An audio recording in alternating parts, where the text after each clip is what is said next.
From the Scotiabank Center in Halifax, Nova Scotia, it is the AUS Men's Basketball Championships on TV1 this evening. Semi-final number 2 as the UNB Varsity Reds, they take on the Memorial University Seahawks from St. John's, Newfoundland. How you doing, everybody? Peter Ruttgazer alongside Adam Detjen. Glad you can spend some time with us here this evening. Adam, you know, Javon Masters is such an amazing basketball player that I think a lot of people forget.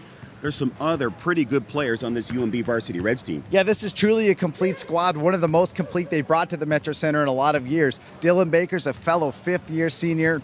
Javon Masters has been singing his praises in his media all week long. Tyrell Leotow is a long, strong rebounder. They run a lot of big guys through their lineup where they're creating second chance points, banging the glass, not giving X any second chance points. That's going to be important tonight. They got some outside shooting in Chris Burrell that keeps the defense honest. And really, well, we're going to talk about Javon in a second, but they have a lot more open space than maybe most guys. He attracts so much attention. When the reserves can convert off the bench, when his fellow starters convert from the start of the game, they become a really dangerous squad. Okay, let's talk about the man in question, Javon Masters. This guy is a force of nature. What makes him the player that he is? Well, it's his ability to get to the basket. You know, people think, hey, he's got 24 points per game. It's got to hit a few threes in there. Hits maybe 1.5 threes on average per contest in his 20 AUS games this year. So what does that tell you? This guy's going downhill on the catch. You're never comfortable as a defender. He can go left, he can go right. Vicious crossover, operates low to the ground. He's not going up and trying to jam it on you. He's getting the foul calls. Don't forget, he's the all-time AUS leader in foul line trips to the charity stripe, 300 more than the second place guy, which is just amazing. But that speaks to how hard he goes to the rack. Shot blockers just can't deal with this guy, and X has their handful to design any sort of game plan to slow him. You're not stopping him, but you're going to try to slow him down. I think the only people that thought that Memorial could beat St. Mary's was a whole province, the big rock there in Newfoundland, and boy, they did. Unbelievable performance. If they're in the kitchen trying to get a recipe for tonight's victory, what are the ingredients they need? Well, I think they need a consistent effort from the starters. You know, they're going to need 5 guys in double digits, a few more points than they scored last night against the Huskies. They're going to need it because UNB leads the league, 90 points per contest. So if you're going to hang around in a gym like this in a playoff setting, they're going to need to score. The biggest thing for me is having 18 turnovers in a playoff game is not going to work. They did that against St. Mary's last night, and it caused them to be down some runs. The Huskies would ring off 5 points, 6-0 run, 7-0 run. But when you're playing with a dangerous offensive team like UNB, those runs become 10 points. They become 12 points, and then that becomes very hard to come back from. You do that once or twice. So if they could take care of the rock, starting with Dan Gordon, who had 7 turnovers of his own. Yeah, he got 20 points. He had 7 turnovers. See if they can clean that up. You know, we talked about it last night. I had a conversation last week with Peter Benoit, the head coach of the Seahawks, and he said they have to do 2 things: play defense, knock down their shots from the field, and one guy that did that, Nathan Barker. Yeah, Nathan Barker comes in as kind of the third prong of the attack. We did a lot about Dan Gordon, who had 20 points, and Davion Parnsley. He scored that big point at the end to win the game, but wasn't as prolific from the field as he normally is. Nathan Barker, he showed up to play. 24 points, 10 rebounds. He hit some mid-range stuff. He made some great cuts on the back door. He was working the back door all night, finished around the hoop, finished through contact, got to the line. This guy is just a dangerous scorer, and he's a tough player. He works in the paint. He's going to bang you. He's going to rebound. And really, when he's doing that, it helps out these guards on the perimeter to have a little more freedom to work with. So he was great last night, and he's most definitely going to need to repeat it here. Okay, we'll see in about 2.5 hours, maybe 3 hours' time, if the boys from the Rock can pull off another upset here in Halifax. We'll take a break. On the other side. The opening tip, you're watching the AUS Men's Basketball Championships on TV1. A country on our shoulders, an arena ready to erupt, and that's cool with me. New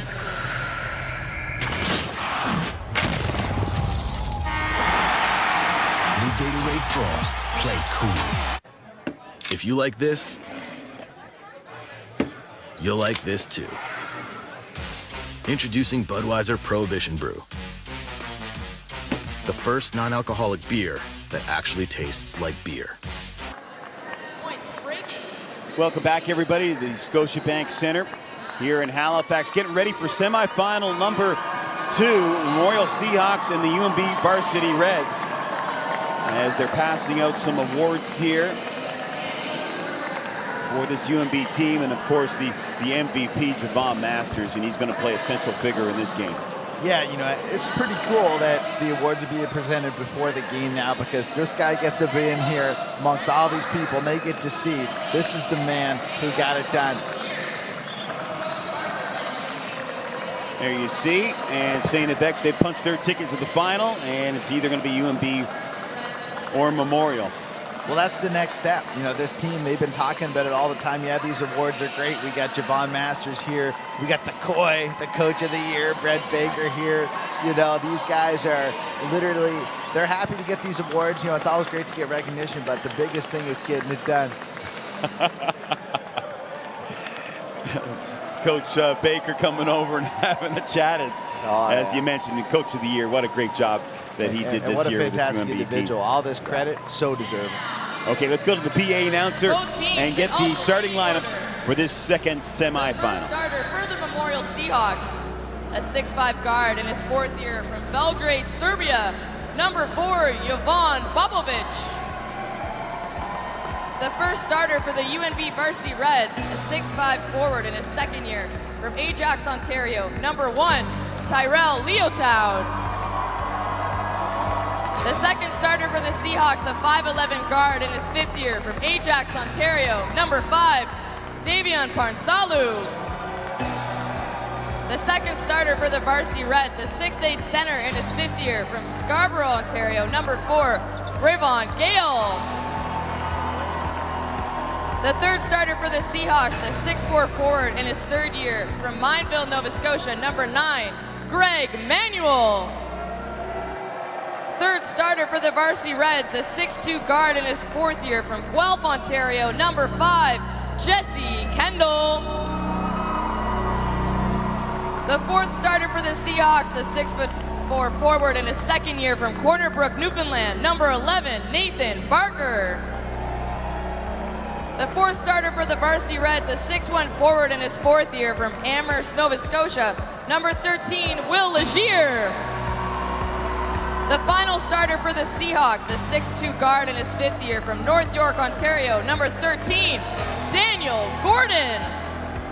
And the final starter for the Varsity Reds, a 6' guard in his 5th year from Kitchener, Ontario, this year's AUS MVP, number 23, Javon Masters. A former Seahawks men's basketball star and now head coach for Memorial. Two starting lineups for tonight's game, second semifinal. Let's now check in with Alan April. Thanks, guys. Well, the UNB fan section is absolutely hopping here, and Javon Masters, one of the most accomplished players in Canadian university basketball history. The one accomplishment that's eluded him is a win here at the Scotiabank Center in March. Varsity Reds are 0-4 in Masters time with the team, and he'll look to break through tonight against an upstart Memorial Seahawks team. These two teams split a pair of meetings in Fredericton back in November.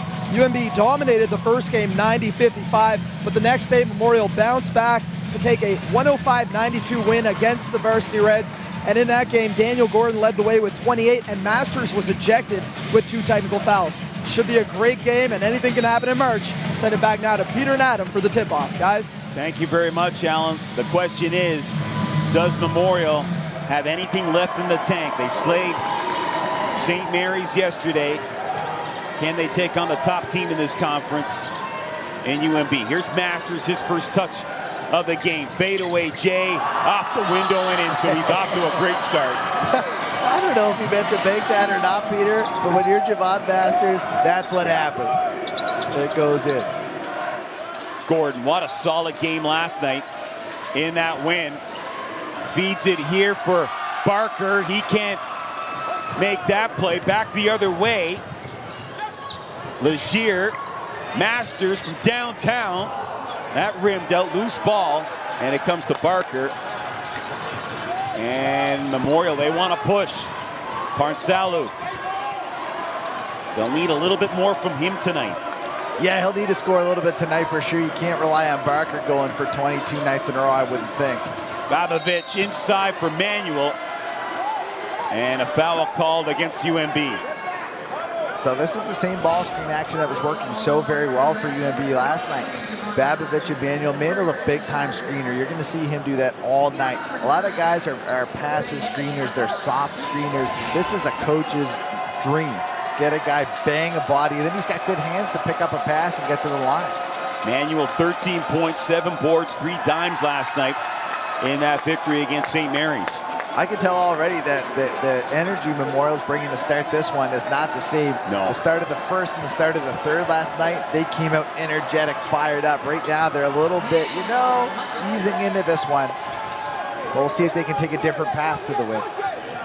Just basically underway in this one, 2-1 for UNB. Masters spins, kicks it out from the corner. That's a big-time 3 right there from Jesse Kendall. Well, and that's a big thing UNB struggled with in the past year, even when they had the bye, is getting themselves into ball games. They'd play a quarter or even 2 kind of down, not really feeling comfortable. They look sharp right from the start. And they're going to say Babovich stepped out. So we talked about the turnovers. They have one, took 1:30. They got their first one.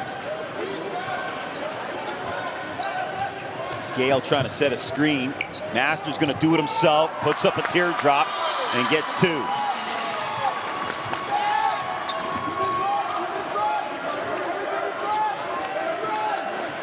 Barnesville, it seems like he had some space there. You got to look to score early offense. Gordon double teamed a little bit. Now Gale, he'll back off. Gordon, too much. Gets it again inside for Barker. And Barker was all by his lonesome as Gordon fed him. Yeah, Gordon followed his own shot all the way to the other side of the rim. That's pretty athletic play. 7-3 lead for the Reds in the early going. Kendall off a screen. Bam! Jesse Kendall looks locked in. And Masters, he takes that charge. Well, let's take a look at Kendall. Hit one from the side this one time. Rises up. Beautiful follow through. Holds that follow through for everyone to see. Give him 6 points. And then when you're the leading scorer of all time in U Sports history and you're willing to step in there and take that charge, that tells your entire team that every facet of the game is important. And they better join you. That's a big example setter. That's a big message it sent to the team. Yeah, no doubt about that. And so now some hard cutting from UNB. They're staying aggressive. Force another foul on Munn. Rozier with the inbounds. Plenty of time on the shot clock. Masters. Leotard into the corner. As that was Legier trying his luck from 3-point range. Parnsalu was holding his chest a little bit. I don't know if that's the signal or if he got nicked up. Parnsalu gets that offensive board.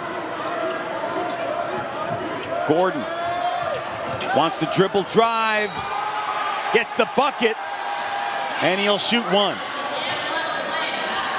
Well, this was almost a tie-up play, but whenever you reach from behind up defender, you're in trouble. You're going to get a whistle. Little ball fake there.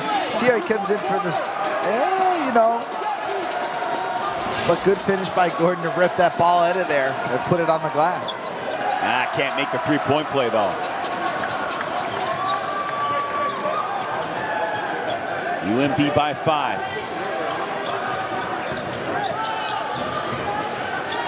Good ball movement. Kendall again hits the iron, and Parnsalu, he'll try to push it up the court. Gordon comes in and gets 2, and there you hear Coach Baker saying that he traveled. Well, it's one of those rule interpretations this year where you can catch it on the move and go 0, step 1, 2. So it looks like you took 2 steps, but really that first one is not the same as it used to be. From outside, Legier misses.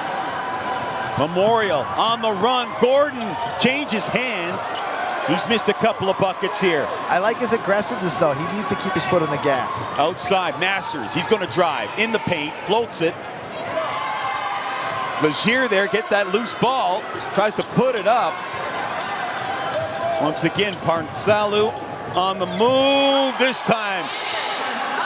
He lays it in. We've seen that movie before last night. Same drive in transition. That's more aggressive than you're used to seeing. I was just about to say, they're starting to get some energy now here, Memorial. Yeah, a couple buckets to go. Now they seem to be back into it. Masters trying to break down his man, kicks it out. Leotard tried a shot and missed. Coach Baker, he wants to have a timeout here. He's not happy with what he's seen over the last little while. A drive here, and that's Babovich. He had a strong game last night against St. Mary's, and now UNB, they want to talk things over.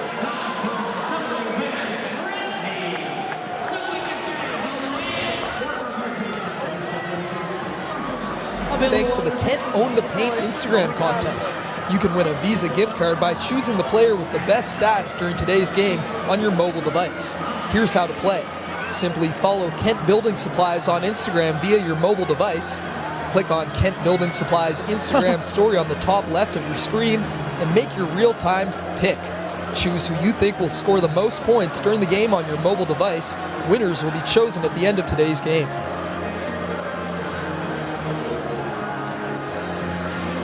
Let's take a look at the keys to the game as Coach Baker breaks down some plays there. Well, for Memorial, it is all hands on deck. There are going to be a couple subs that are going to have to come in and do their thing to get, spell Parnsley, spell Gordon, give Barker some time on the bench as well, and slow Masters down. We said that as well. You're not stopping this guy. Can you slow him down to, 15 points? That'd be great, but he has 4 quick ones early. UNB, can they break the Seahawks? Well, the first part, the second point, really the first part, is not taking them lightly. We can see they've come out aggressive. They're not taking this one for granted at all. But the early start, it was 10-3, and Memorial did not come down and say, hey, we're done. We are one and done for the tournament. They got a couple quick transition points, worked the offense, and they're right back in the ballgame. Leotard. Demboya's into the game, and that's Spurrell as he gets the bucket. And that's the emphasis out of that timeout. Too many threes for the UNB Varsity Reds to start. 2 of 7, drop a play, get it at the rim. Great coaching. Babovich, nice feed. And once again, Gordon can't finish. Been a couple of buckets that he should have had. Yeah, that's 2 he's left down there now. Masters kicks it out. That was Spurl trying that 3. Parnsalu into the paint. Barker, and Barker is called for the charge. Let's check out his feet. Is he in the circle? No, it looked like that's a good call. He's up on his toes. He's outside that line. How athletic was that? He made the stop at one spot, turn, got the charge. Like, how fast is that?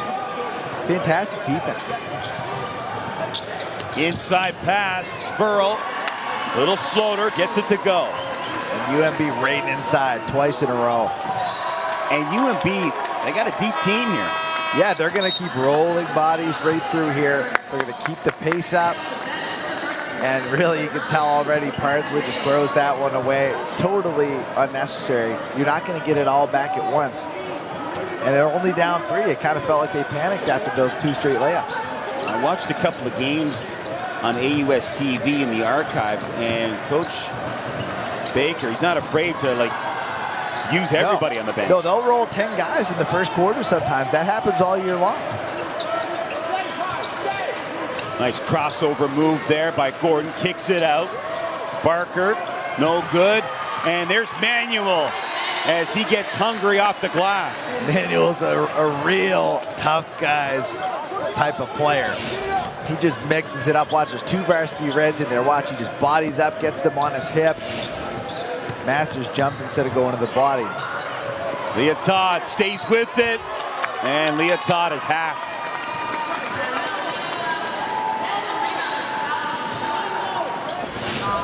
It's a little good, strong work inside. This time, Leotard might have got bumped on the initial one, pulls his own rebound down, and then you see Babovich just pushes up into his body. Although they don't give it to Babovich, they give it to Gordon. And that's his second. Wow, so he that's already has costly. two, yeah. It kind of clearly looked like Babovich bodied up there inside. There is a lot of traffic, though. Tough to see everything that goes on. Just a thought on Manuel.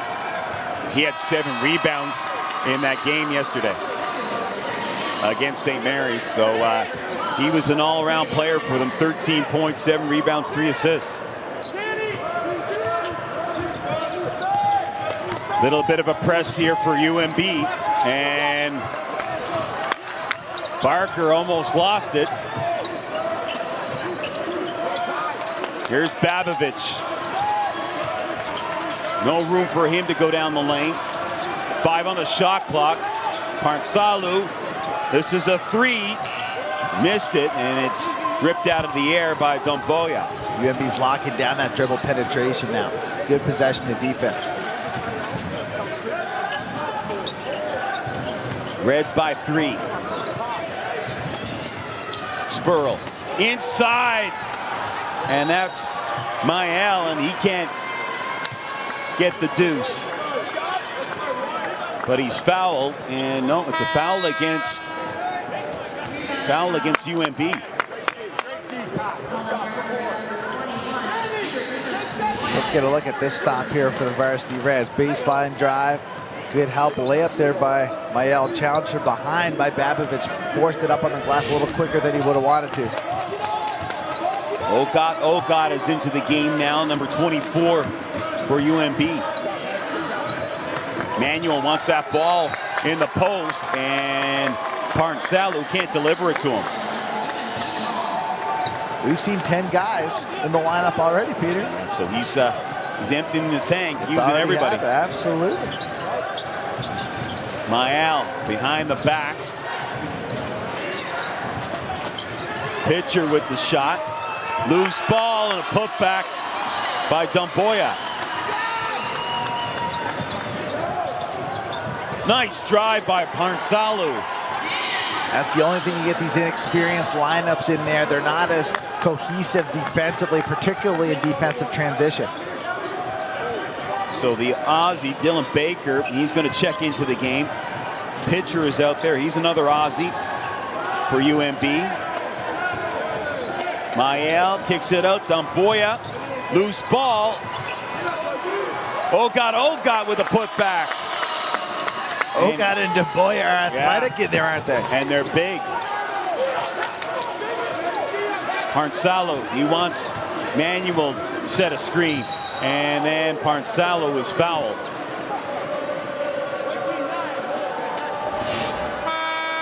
All right, let's check out this dribble penetration. Mael goes under the screen to start. Parnsalu, you know he's going to keep on going down low. But Mael just late. Sometimes going under a screen, you think that you're going to have to stay as engaged, got a little bit out of stance, but you got to stay low all the way through there, be able to meet it on the other side. Gordon and Manuel check out right now. Chambers comes into the game, as does Thompson for Memorial. Into the paint for Barker. And they're going to call a push. Number 8, Spurl. Yeah, Spurl's putting it out there, 2 hands on. That's an automatic. FIBA official Matt Boyle out there. We'll see him next weekend at the U Sports National Championships. And, you know, you look at these championships, and it's not just the players, it's the officials, it's the coaches. It really, everyone has to perform at their utmost, and we've seen some great performances all around. You know, Plato in the loss had some great coaching. St. FX did their thing. We saw some great calls. That's a great one from Matt. And it's, I tell you, this gets you excited. AUS weekend, you just get fired up and see the best of the best do their thing. I've done a number of them with the other network here in Atlantic Canada, and I've done 3 here, and I've never been disappointed. They've been always great tournaments. Here's Ogat from range. Thompson gets that loose ball. He'll charge it up the court. Gordon going baseline. There's a roadblock there in the form of 2 UNB players. Solid job by the Varsity Reds defensively. Yeah, Baker bit just a little bit, but slowed him enough. We talked about this in the last game. Can you slow your guy enough to allow the help to come? Ogat was responsive, then he stepped on the baseline. Gamboya. Pitcher. Gamboya wants to put it on the deck. Drives, misses it, comes back again. He's knocked down hard. Yeah, Gamboya took a rough ride in there. Challenges a couple of Seahawks. Look, he's like a pinball in there. Misses that one. Somehow gets it back. Inside there, you see number 14 for the Varsity Reds. Dobbin just kind of fell asleep. A guy we didn't see a whole lot of last night, but just didn't get in there to rebound. Tell you, getting that paint, it's not for the faint of heart. You're going to get some contact. And so again, recognize the matchups. Gamboya and Ogat, they're coming downhill. So if you're not looking for a block out, you're not doing your job defensively. Gamboya knocks that one down. 23 seconds remaining in the first quarter. 21-17 for the Varsity Reds. Thompson holds up. Pass inside, and there's number 14, Chris Dobbin.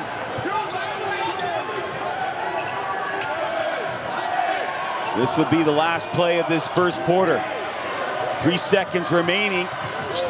Spurl with the jumper and can't make it. Time for us to step out. 1 quarter in the books. Varsity Reds lead this one over Memorial. 21-19, back to Halifax right after this.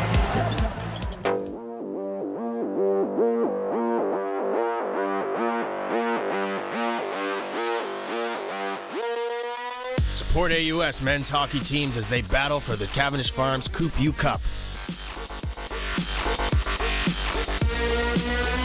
For tickets, visit vreds.ca/tickets or call the AUC box office.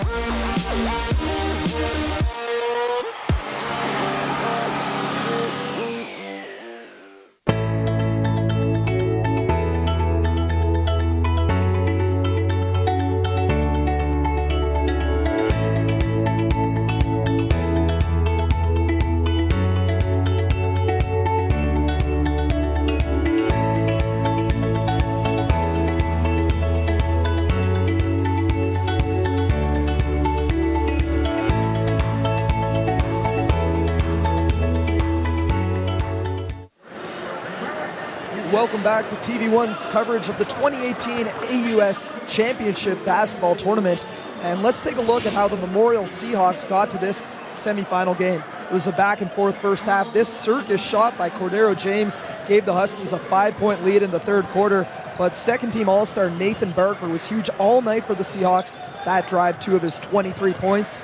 Huskies All-Star Nikita Kasongo had 11, looking to keep his team afloat. But the Seahawks came up huge in the clutch. This 3-ball by Daniel Gordon gave the team a 2-point lead late, and after the Huskies tied it up, fifth-year guard Davion Parnslew was the hero. He went coast to coast with this layup here to give the Seahawks a 2-point lead with just over 2 seconds to play, and the Seahawks held on to a 72-70 win for their first playoff win in 16 seasons. Back to you, Peter and Adam, for the second quarter. Thank you very much, Alan. There you see the numbers after 1 quarter of play. Yeah, you take a look at this from Memorial. You know, they got 15, only got 15 shots up, 9 less than the Varsity Reds, but they played efficient offense at 53%. They only shot 1 3-point basket, so not relying on tired legs to jack threes. What they do well is ball screen and roll. They cut on the baseline. We saw a nice basket cut in the dish in the latter stages of the first quarter for an easy layup for Dobbin. So the Seahawks really played within themselves, didn't force it, and they're only down 2 despite an early onslaught from the V-Reds. Underway now with second quarter action. Thompson tried to feed Manuel. That pass is picked off, and Masters will take it up the court for the Varsity Reds. Ogat. Gamboya. Little floater. Manuel will start the rush here. Gordon over top of Masters and missed that one. Yeah, Gordon's trying to do a little too much here, Peter. 2 for 6. Ogat open and he misses. So both teams coming up a little dry here.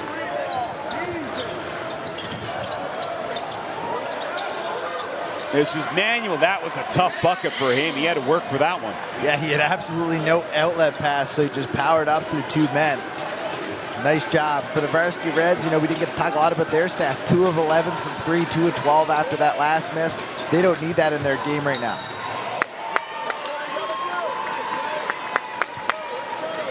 Let's take a look at some numbers from that man right there, Javon Masters, and that's impressive. 5 seasons, you put up that many points, and he's the all-time leader in points in the AUS and in U Sport. Well, soak that in.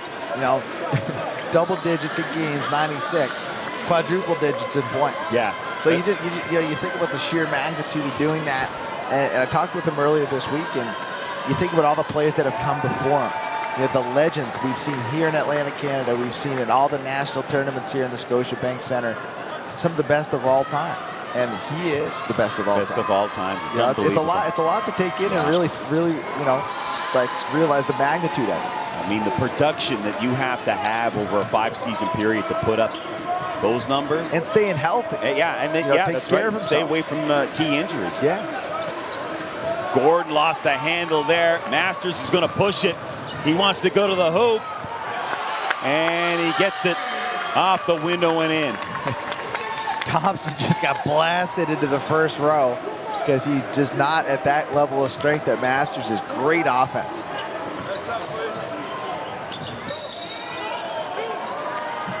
And Memorial will shoot a pair. Coming into the game now is Wilkes. Number 14, another Aussie. Yeah, they're rolling bodies. Wilkes is the last guy in the lineup that we haven't seen. So we've seen everybody that's dressed for the Varsity Reds get into the ball game. And Wilkes is a big body that'll help out. Rim protector for UNB. And looks like Legier is going to check in momentarily for UNB. Varsity Reds, the Seahawks taking care of their free throws early. 5 of 7 from the stripe. Hanging around. Seems like it's been a lot of Varsity Reds momentum, but this team is just doing their thing, getting twos, hitting singles as they say instead of home runs. Wilkes gets his first touch of the ball. Masters, top of the key, kicks it out. That shot's no good by Leotard. And Babovich, he's back in there for Memorial. As they tried to feed Barker in that low post, and that was altered by Leotard. Very telegraphed, Varsity Reds are going to be onto that every time. Seahawks need to run it side to side a little bit and spread some of this help defense up. Coach Baker's losing it here on the UNB bench. Turnover. Masters, he's got Legier with the Masters, takes it all away. Hooping the harm. And he is pumped up big time. He's trying to get his team going. Again, watch this. Pick, too much dribble from Parnsaloo. Backs his man down. You're not there, son. Boom, and he's fired up. You think he's amped up, Peter? Wow. He's got one more game left in his U Sport career. He's hoping to have 2 more games left. He's smiling. He's loving it. Great camera work there to get a shot of Javon. But just being that strong but on balance. A lot of guys can be a wrecking ball, but you're just that. You create wrecks. He creates beauty by the time he's at there. Beautiful finish, strength. And then after he finishes through the contact, you see him bounce along the baseline. He is just under control in everything he does. So the Varsity Reds with a 5-point lead here in the second quarter. Let's check in now once again with Alan April. Alan?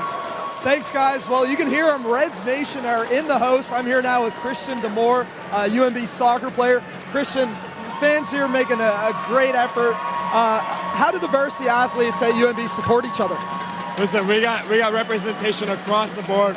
Women's volleyball, women's basketball, swimming, basketball, hockey, everywhere. We're all together on this one. And they're doing a pretty good job of it. Can you get them even louder, Christian? Here we go. Varsity Reds fans, they're loud, they're proud, they smell a victory. Send it back now to Peter and Adam in the booth, guys. Thank you very much, Alan. So the Varsity Red crowd making all kinds of noise, trying to cheer on their team as you take a look at the huddle there for Memorial. Yeah, the Seahawks are staying right in it. You know, great little timeout here, really. Down 5. It's the biggest spread it's been in a while.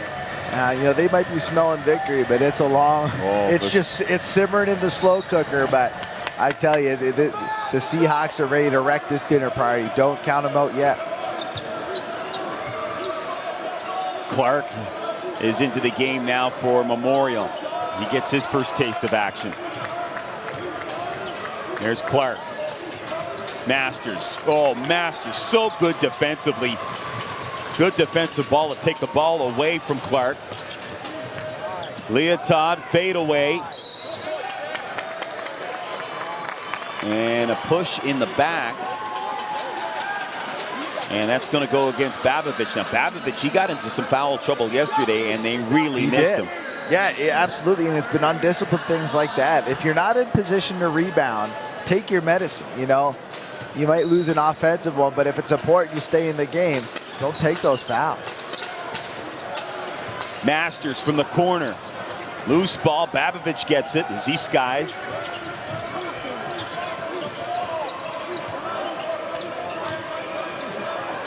Clark.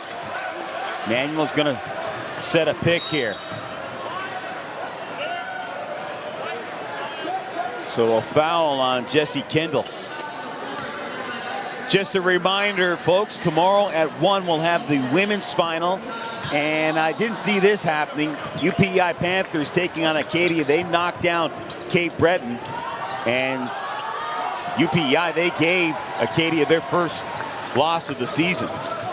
Yeah, and it was a resounding win, believe it or not. So, you know, there'd be a lot to be had. Everyone was expecting that Axwood and Capers matchup. Kendall for 3, and Kendall, he's got it going on.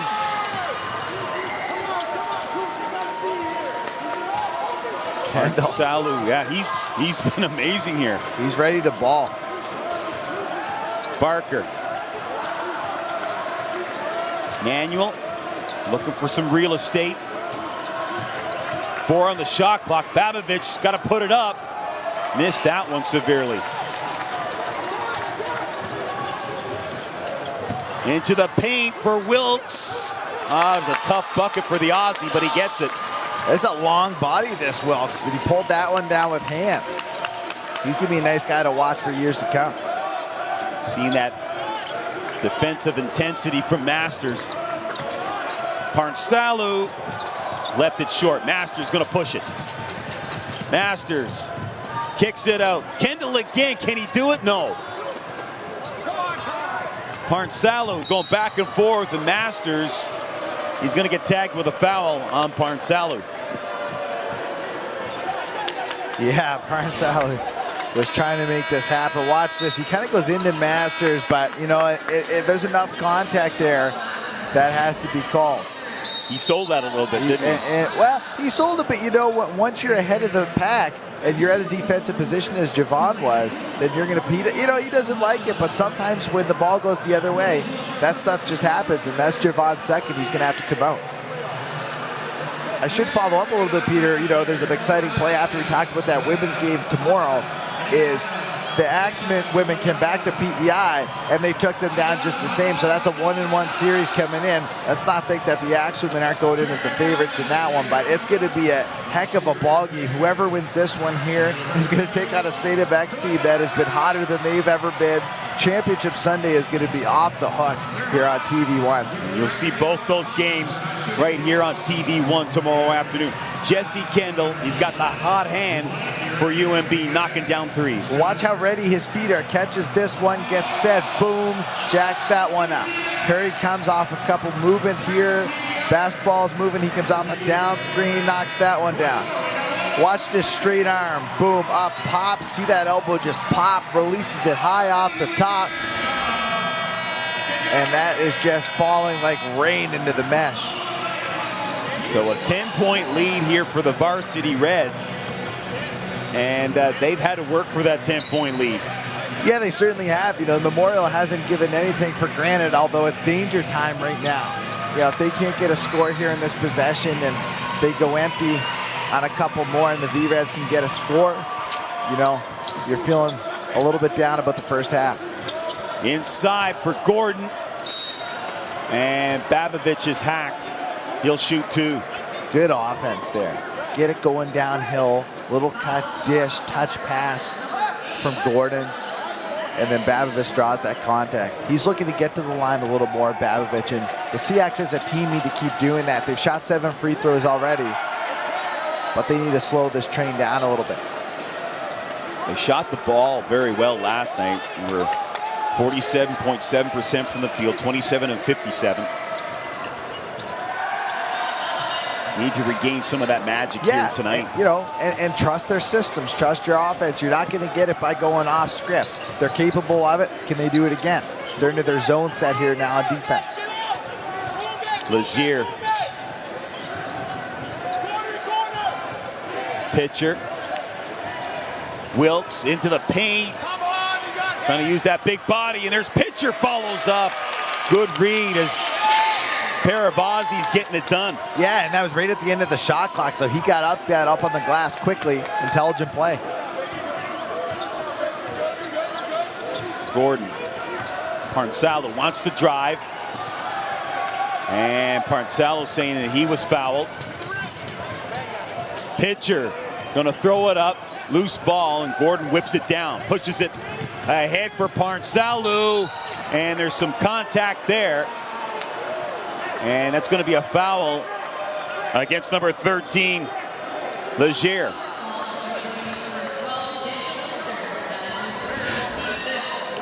Yeah, let's check it out. So some early movement from UNB. When that ball's cooking, that's been a thing we've talked about this weekend. It leads to some pretty good offense. So especially in the zone offensive set, you just try to make it soft, get it inside. Then once you get that touch, Varsity Reds really, you know, they don't do great in the middle there. You see 33, he's not matched up with anybody, Podrick Dre. If you're gonna play the middle of the zone and it goes there, you still gotta guard somebody. You can't just hold space. But Parnsalo finally gets a call. Just laughing here as Coach Baker is going to town on this referee here. If only we could be mic'd up. But you wouldn't. There'd be a 10-second delay. Yeah, 10. Man, he said brutal call to the referee. He didn't like it at all. Legier, pitcher, move it around the court here. Spurl puts it up, puts it down. He'll stroke it. He looks casual with that, but that's just how he releases the ball. Drive here by Parnsalo, denied. And Babovich, he was thinking about diving for it, can't get to it. 4:06 remaining in the second quarter. And the Varsity Reds, they're pulling away here, Adam. Yeah, UNB is doing a better job of getting their defense set. They're running back, getting their guys in the help side in the paint. They know that Parnsalo is trying to force the issue right now. So is Daniel Gordon before that. So they're letting them just go in amongst the trees, put up some bad shots, and then they're just not getting any second chance off of it. So smart play by the V-Reds on the defense. Legier on the perimeter. Ogot back into the game. Here's Pitcher. Loose ball, and that's Barker with the rebound. Babovich moves in. Nice shot there by Babovich. Nice little crossover there from Babovich. That was more balanced. He wasn't just putting his head down and driving it into a crowd. He saw there was space, made a nice move to get there and finish.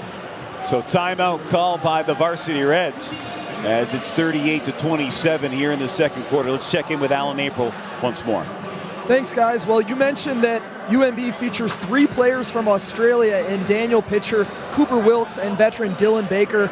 It's actually been going on for a little while. It all started with a player named Will McPhee. McPhee was an excellent player, was named AUS Rookie of the Year back in 2011. And actually, Daniel Pitcher is from the same hometown as Will McPhee. So after Will had some success with UNB basketball, word spread quickly across Australia, and Coach Baker has used it to his advantage in the recruiting game the last couple of years. Back to you, Peter and Adam. Thank you very much, Alan. Yeah, and you know, Australia, they're a basketball nation, both men and women, and they got a pretty good pro league down there as well. Yeah, Australians everywhere across the AUS. You know, the Axemen we'll see tomorrow. They have Sarsha Cadle in their lineup. She's a rookie big from Australia. So, you know, it's a destination here in Atlantic Canada that once you come, if you come, and I know when Sarsha was doing her recruiting, her family came. so you get the feel of Atlantic Canada. If you're sending your kid literally across the sea to go to school, you better feel comfortable with the family she's coming to. And you know, there's a lot of schools, particularly in Fredericton, that have made a home for these international athletes, student athletes. So 3:33 remaining in the second quarter. 38-27 for the Reds. Dumboya. Spurl thought about it, held up. Dumboya into the paint. Loose ball, and it comes to Gordon. He wants to slow it down just a tad. Set something up here. Gordon, crossover. Just forcing out of control, Just forcing it. That's what you were just about to say, Adam. Yeah, no, sorry to cut you off there, no, that's Peter. Good. That's okay. You know, I'm thinking out loud in that every possession now, he's not passing it. Look, he's going in there. There's 4 jerseys deep along there. You know, you're just meeting a wall of defense. Trust your teammates. So Memorial trying to figure some things out, but they're going to have to do it in a hurry here. Down by 9. Leotard puts it on the deck, gets it over here for Spurl for 3. And Chris Spurl making it count from downtown. You mentioned the supporting cast, Peter. You asked me about that earlier. We talked about it in the opening as well. Masters down on the bench with 2 fouls. These guys are keeping the train going. 3 for 4 from downtown is Spurl. So these guys are just stroking it. Dumboya decides to give it here to Pitcher. Pitcher.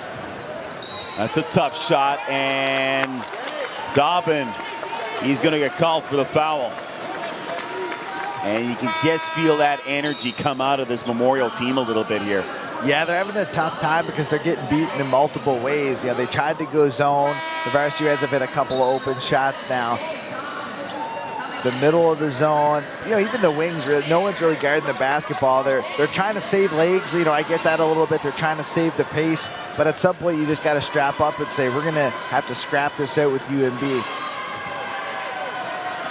So Ogot comes out, and Dylan Baker of the Aussie contingent comes in, and this is his final season with UNB. So they're going to bring Manuel back in here. I like this sub. Get some toughness back in the lineup. They don't have a lot of size. We talked about that last night, but you know, they need to get a little grit out of each and every one of these guys, and Manuel's one of those guys that can help them in that area. And there's a nice drive by Thompson.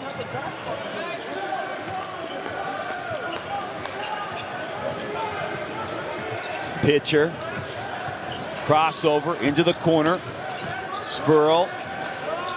Good sharing of the ball here by UNB, and then they're going to say that Baker, he stepped out. Yeah, you'd be getting a little bit scrambly. One of the few times they don't get back on defense. It's a layup here at the rim. At the other end, they're trying to move the ball. I like the ideas of trying to move it, but just an undisciplined play, stepping out. So they need to finish this quarter. 1:43 remaining in the second. 42-31 lead for UNB. Gordon drives, tough shot. He's missed a couple like that. Yeah, you're not making that shot. You know, that's high, tall defense. That's a tough one. You're right.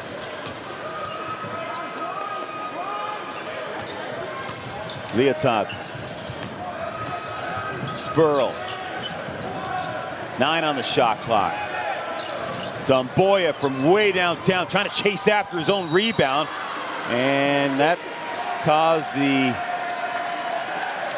foul on Thompson. Thompson picks himself up. Yeah, it's going to be a foul on the Varsity Reds in the rebounding here. Watch 21 fly in and just throws Thompson to the ground from behind. It's like a bowling ball. Yeah, he came in there. So Thompson, though, he gets rewarded. That's the 15th foul for the Varsity Reds. Puts him in the line for 2 shots.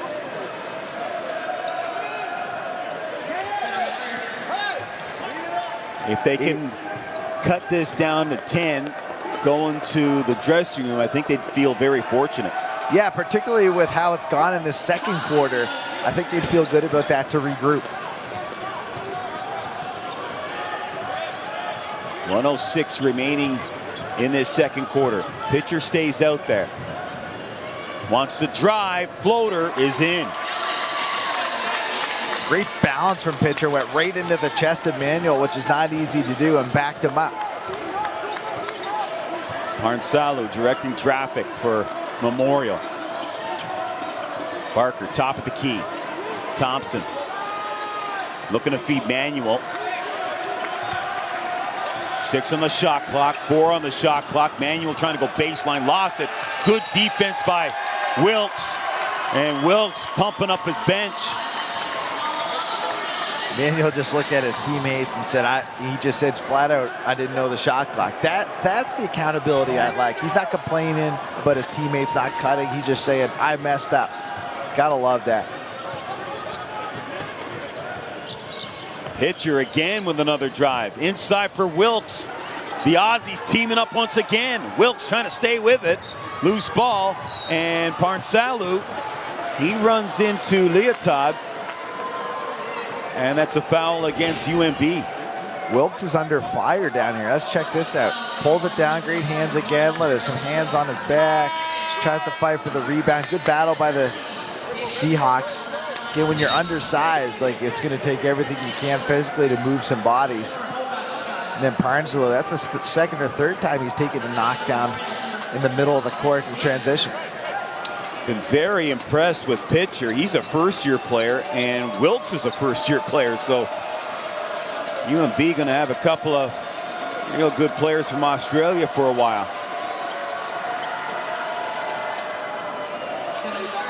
Parnsalu knocking down the first one.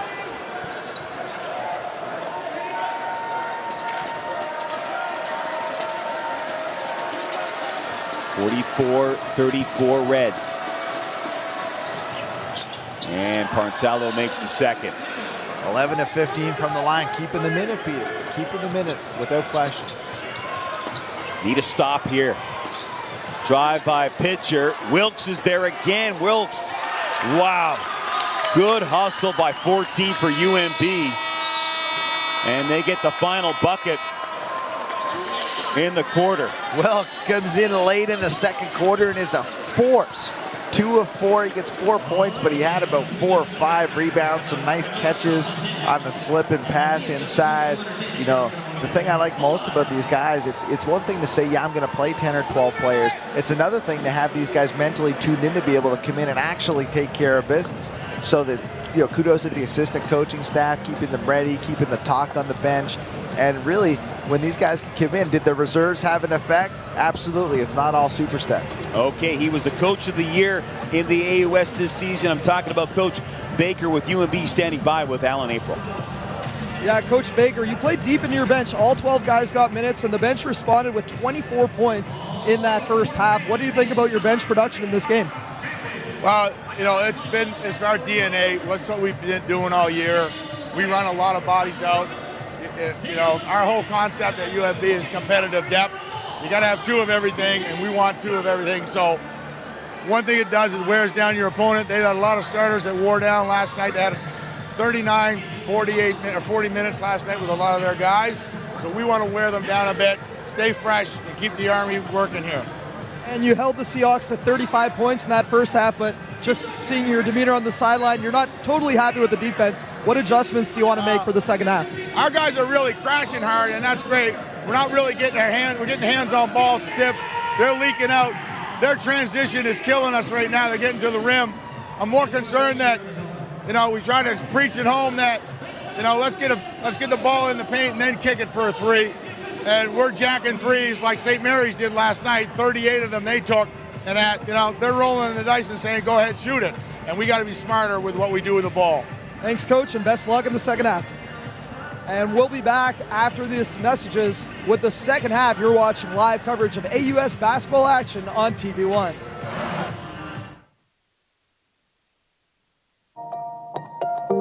There's nothing faster than light. Fiber optic uses light to deliver the internet. It's the fastest internet technology. So you can share, learn, stream, or do whatever you want at the speed of light. And only Bell brings fiber optic internet right to your home.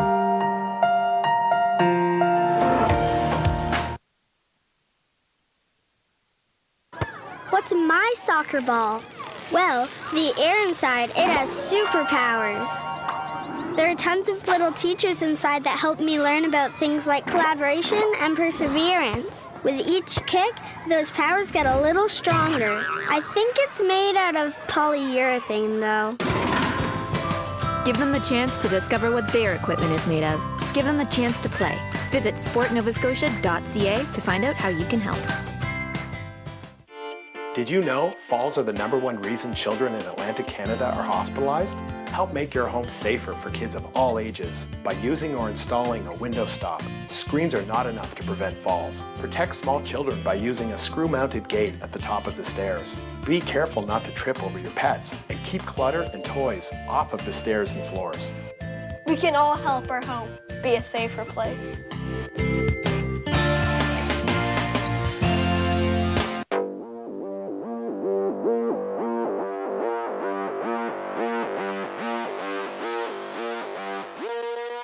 Support AUS men's hockey teams as they battle for the Cavendish Farms Coupe U Cup. For tickets, visit vreds.ca/tickets or call the AUC box office.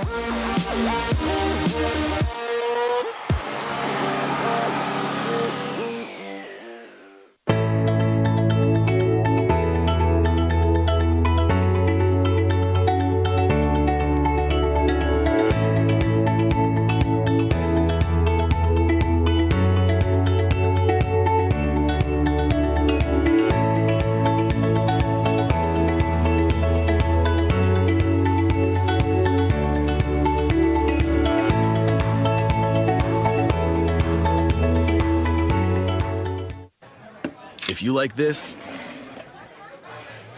you'll like this too.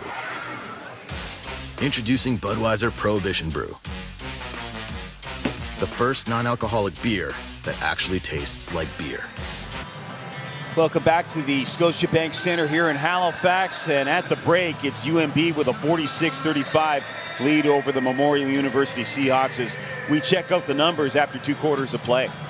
Yeah, you know, the Seahawks are staying efficient, but unfortunately, when you're doing a 19 and 16-point quarter and you can't stop the other team from scoring 25 as the Varsity Reds did in the second quarter, it's tough to deal with. And the biggest thing for the Seahawks, they're still not shooting threes. They're 0 for 2, so they've only taken 1 3 per quarter. And if the lead goes double digits like that and it gets deeper, it's really hard to come back when you're just eliminating that part of your offense. So Memorial will have to game plan for the second half and try something new. Let's now check in with Alan April. He's with Phil Curry, the executive director of the AUS. Alan? Thanks, guys. Yes, I'm here with Phil Curry. And Phil, once again, it's March. It's the showcase event, really, for the AUS, this basketball championship. The atmosphere is fantastic. Your thoughts on the basketball action and the crowd so far this weekend? Well, as you know, Alan, this championship never fails to deliver, and really it boils down to our student athletes who just leave it all on the floor and give these fans just a great university basketball experience. And when you look at the crowd, how much fun they're having, not only in terms of what's happening on the floor, but all the other stuff we have going on for them. It's just great entertainment. Yeah, absolutely. It's really a family-friendly event. And one of the interesting things, about 4 years ago, you made the decision to host the AUS women's and men's basketball championships the same weekend on the same floor. Looking back at that decision, any regrets? Would you have done it differently? How'd that work out? No, there's never regrets about, highlighting any of our student athletes, and to bring the men and women together has been really fantastic. And we've seen just tremendous growth over those years in terms of the support for women's basketball. So we're achieving what we wanted to achieve, and that was showcase our great women's student athletes in basketball, and also celebrate them in front of all these fans. Yeah, but of course the AUS is more than just basketball, and us at TV1 are proud to bring you coverage of all the championship season events. Talk a little bit about what else is going on in the upcoming weeks. Well, we've got, as you know, volleyball on the go this weekend over in Memorial and St. John's. We got men's volleyball on the go as well. Hockey, we got that continuing on. So there's still lots of good hockey happening after this weekend. And then once we get through there, our championship is done, and we move on to the national championships. As you know, basketball's here next weekend as well. Absolutely. Well, the AUS continues to represent, and we're proud to be part of that with TV1. We're going to be right back with the second half. You're watching AUS Championship action on TV1. There's nothing faster than light. Fiber optic uses light to deliver the internet. It's the fastest internet technology. So you can share, learn, stream, or do whatever you want at the speed of light. And only Bell brings fiber optic internet right to your home.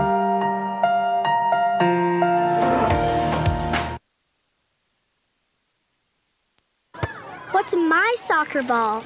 Well, the air inside, it has superpowers. There are tons of little teachers inside that help me learn about things like collaboration and perseverance. With each kick, those powers get a little stronger. I think it's made out of polyurethane, though. Give them the chance to discover what their equipment is made of. Give them the chance to play. Visit sportnovascotia.ca to find out how you can help. Did you know falls are the #1 reason children in Atlantic Canada are hospitalized? Help make your home safer for kids of all ages by using or installing a window stop. Screens are not enough to prevent falls. Protect small children by using a screw-mounted gate at the top of the stairs. Be careful not to trip over your pets, and keep clutter and toys off of the stairs and floors. We can all help our home be a safer place.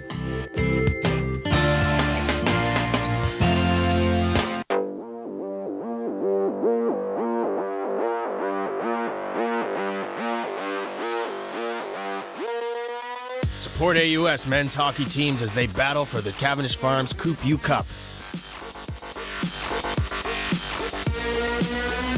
For tickets, visit vreds.ca/tickets or call the AUC box office.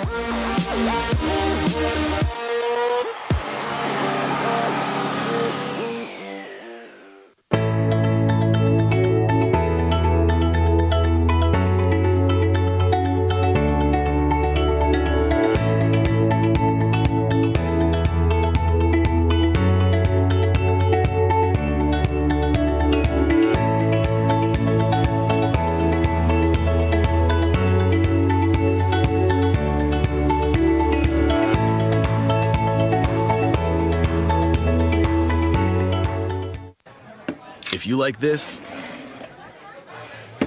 you'll like this too. Introducing Budweiser Prohibition Brew. The first non-alcoholic beer that actually tastes like beer. Hi everyone, I'm Katie Ross from the Acadia Axe Women. Thank you for supporting university sport. Please have fun, but stay safe. This message is brought to you Budweiser Prohibition, the zero alcohol beer that actually tastes like beer.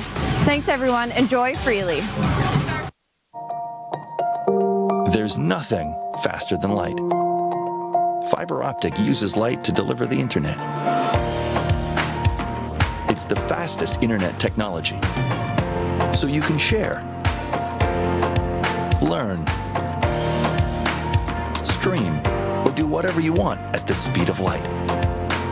And only Bell brings fiber optic internet right to your home.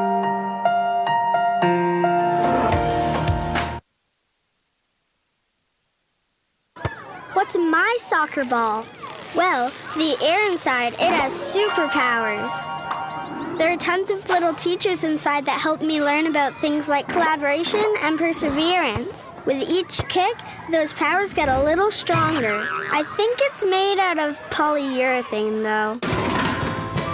Give them the chance to discover what their equipment is made of. Give them the chance to play. Visit sportnovascotia.ca to find out how you can help.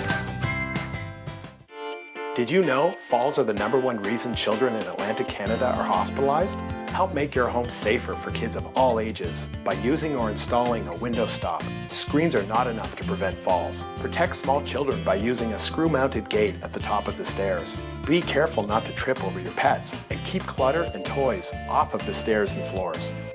We can all help our home be a safer place.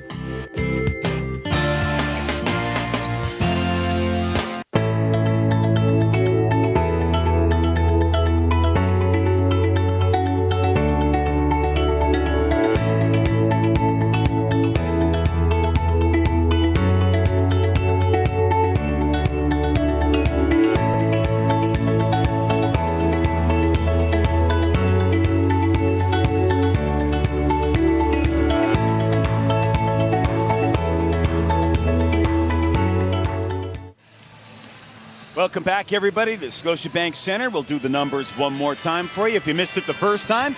And there they are. Well, you know, one thing we didn't really highlight is the ball control for the Varsity Reds. Only 1 turnover and a half. I mean, how impressive is that? Memorial really just doesn't have the legs to get into their grill and to really get tips and touches and force passing lanes. They're trying everything they can do to just survive right now. Okay, let's go to Alan April with Memorial University head coach Peter Benoit. Yeah, Coach Benoit, in that first half, you allowed UNB to score 46 points. The field goal percentages weren't very high, but few second chance opportunities. How do you limit their offense in the second half? Yeah, well, we just got to play tougher. I feel that we're not playing as tough as we played yesterday, and I think we're letting fatigue be a factor, and we got to get over that mentally. At this point, fatigue can't be a factor, and we just got to play tougher. We got to put bodies on the boards, and we got to play harder, right? And then we got to make a couple of smarter plays and not turn the ball over, right? We're allowing them to get out in transition with a few of those turnovers. Ultimately, we just got to play tougher. And quickly on the offensive end, your team 0 of 2 from 3. You hit 5 threes last night. Think we'll be seeing some more attempts from deep in the second half? I hope so. All right, thanks, Coach, and best of luck in the second half. Back to you, Peter and Adam, in the booth, guys. Thank you very much, Alan. So Peter Benoit, he's got his work cut out for him in this second half. Subway's the place to go to create a sandwich masterpiece. Build your sandwich the way you want to. Subway, the official fuel of the AUS. Peter Ruckgazer alongside Adam Detjen and Alan April and the entire TV1 crew getting ready for third quarter action. And yeah, Memorial, I mean, it's not a big hill to climb, but it's still a hill. Yeah, it is for sure. And I love Peter Benoit. I got to just say, he gets on there and says, listen, we got to be tougher. He doesn't care that they're tired. This is a dude that, you know, as a player, he emptied the tank. He could play 7 games in 7 days. Right. And he's not taking his foot off the gas. So I'm sure that message was relayed in no uncertain terms at the half. He mentioned the turnovers. Yeah, they had 10 of them. They're going to need to get every shot they possibly can here. Again, they're shooting a decent percentage from 2 at 46%. So get more shots. Some of these are going to go down. An 11-point lead is not insurmountable by any stretch, although we didn't see any Javon Masters in the second quarter. So all of a sudden, your defense is under fire here to start again. Yeah, and he's been well rested, so yes, sir. Who knows? He could go off here in this third quarter. Manuel, oh, turnover right off the hop. Here's Masters. Masters pushing it inside for Legier. And boy, that's a good start. Nightmare start for the Seahawks, really. You turn it over right away. And there's a bucket by Barker. And Coach Baker is really ticked off. He's about ready to lose it here. Baseline.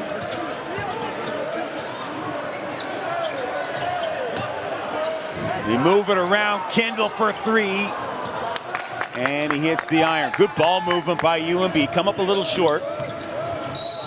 Parnsalu drives.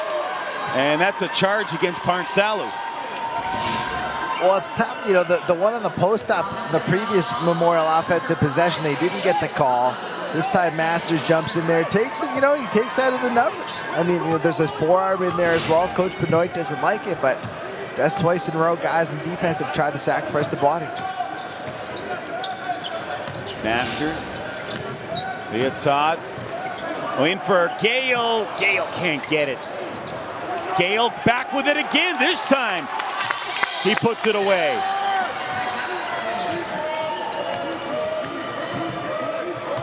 Babovich down the lane, lost control. And a foul against UNB. Babovich about the only guy who's picked his spots pretty well in terms of dribble penetration. Whereas we've seen Gordon and Parnsalu force at Babovich. He's not going in there unless he has an angle. And he draws an early foul that time. So Leotard will check out, and coming in will be Legier. 16 seconds remaining on the shot clock. Manuel. Gale on top of him. Parnsalu into the post for Barker. Double team. Can't make the shot. Manuel's there. He had it momentarily. It went off of a UNB player, so 4 seconds remaining on the shot clock for the Seahawks. Stagnant offense, just 2 guys trying to work a post-up pass. Meanwhile, 3 guys are literally just standing around watching on the perimeter. That's easy to come help that on defense. Referees had a consultation with each other, and we'll go back at it. Babovich with the inbound. Barker, fade away, and it's good. Wow, he's been very impressive here in a game and a half. Nice little step back jumper there. He's got a lot more grit than people give him credit for, and he's got an offensive touch as well. Masters, his drive is denied. Loose ball, who can get it? And Legier, he went into the bench to save that one. And Gordon, he lost the handle. Gordon was trying to draw that same sort of contact, I think, that time. But again, he's the one guy who's been guilty of it more than anyone on Memorial. It's just kind of going right into traffic and not getting anything out of it. 11-point lead for UNB. Kendall, he's had the hot hand. Here's Legier. Masters, right down the heart. Masters with the drive. Rolled away from him. Legier retains the ball for UNB. Inside, good pass. And Kendall, off that great feed by Legier, gets 2 right there for UNB. Great poise from Legier. Didn't try to force it out to Javon on the perimeter. Waited for the basket cut to happen. Parnsalu wide open. Can't make it. Gale with the rebound. And Peter Benoit signaling to the bench or to the table that he wants to call a timeout soon. He's not liking what he sees. Here's Masters, drives, windowing in, and he'll head to the line. Well, he spreads it out. He's right at the line of the rim, so he's looking. Is there any help there? Nope. He's like, I got this guy. Manuel on a tough switch with Masters. You got to know you're going to dig in there if Manuel is trying to stay in front of him. Not sure what his teammates were doing there at all, but that's a tough and one chance. And there's Masters getting that UNB crowd all revved up. Well, he's asserted himself pretty significantly here. He missed the layup right before that, but you know, if you're going to single cover him, listen, this is a field day for a guy of that caliber.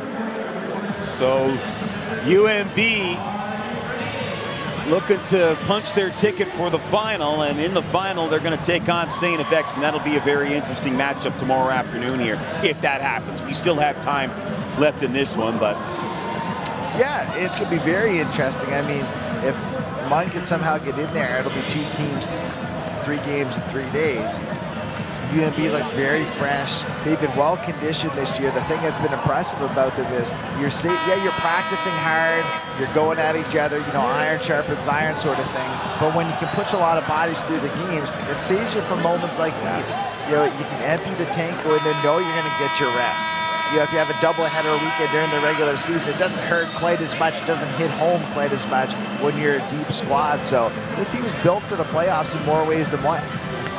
it's unbelievable the bodies that have been trotted out here by Baker. You know, Ravon Gale, he's got some minutes. Spurl, he's played excellent. He's knocked down some shots. And the list goes on. Legier, Pitcher, Wilkes, Dumboya, on and on. And you're going to have probably a well-rested team tomorrow if they can maintain what they have here and get in the final against St. FX. Yeah, most definitely. You know, if they can pull away here, that'd bode even better, as you mentioned. So there's a lot at stake here in the next 5 minutes or so. Ball knocked out of the hands of Gordon by Jesse Kindle.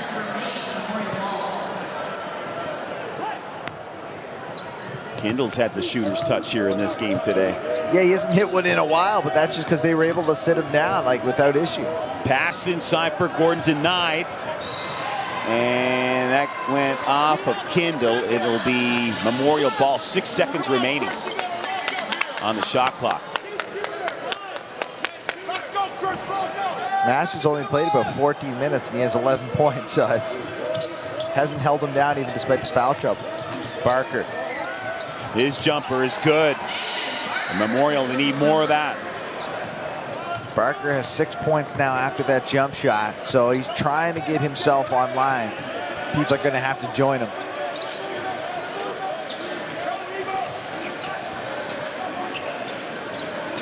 Spurl, Dumboya.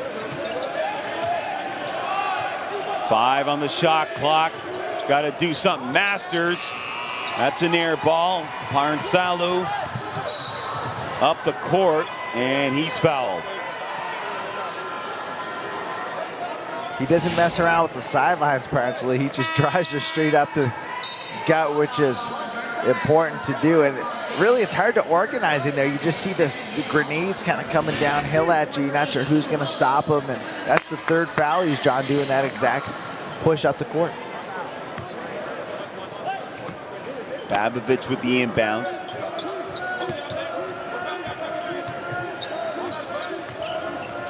Parnsalu turns the corner and lays it in. Yeah, might have got a little hook in there on the way through, but he's fighting to get to the rack. Back to 11. Need a couple of stops here. That's Memorial exactly does. right. Spurl. Good block out inside there by Manuel on Wilkes. Thompson's into the game now for Memorial. He's going to jack up this shot. Can't make it. Dumboya has the rebound. And that's not the shot. You finally get a stop, and Thompson jacks one up. You're not the guy to do that. Masters inside. Dumboya as he gets a couple. Manuel wants to drive, and Manuel gets a bucket.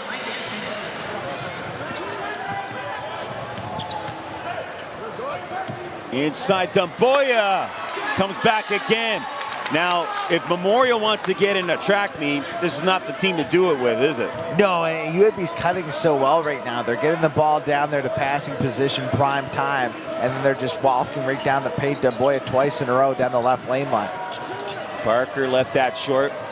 Parnsalu with a rebound. Barker again, fade away. And he was denied.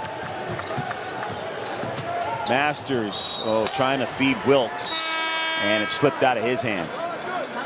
Yeah, that's a tough one. It's up around his neck. It's a tough one to kind of corral if you're the big man Wilkes. But that's a great observation, is that this has still got to be a slow pace for Munn. As much as you need points, UNB can get them in bunches, so you got to avoid a big run. Manuel. Babovich having problems with it. He has to come out on top. And there's Parnsalu from deep. Nice looking stroke, elevated. 10-point lead now for the Varsity Reds. Pitcher.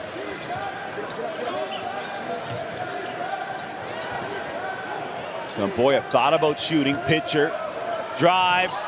Oh, good block by Barker. Yeah, a little too much there for pitcher. Varsity Reds have trusted the offense. They've moved the basketball. That's just a guy just driving it right down there, and 4 guys watching them. The opposite of what they've done really all night.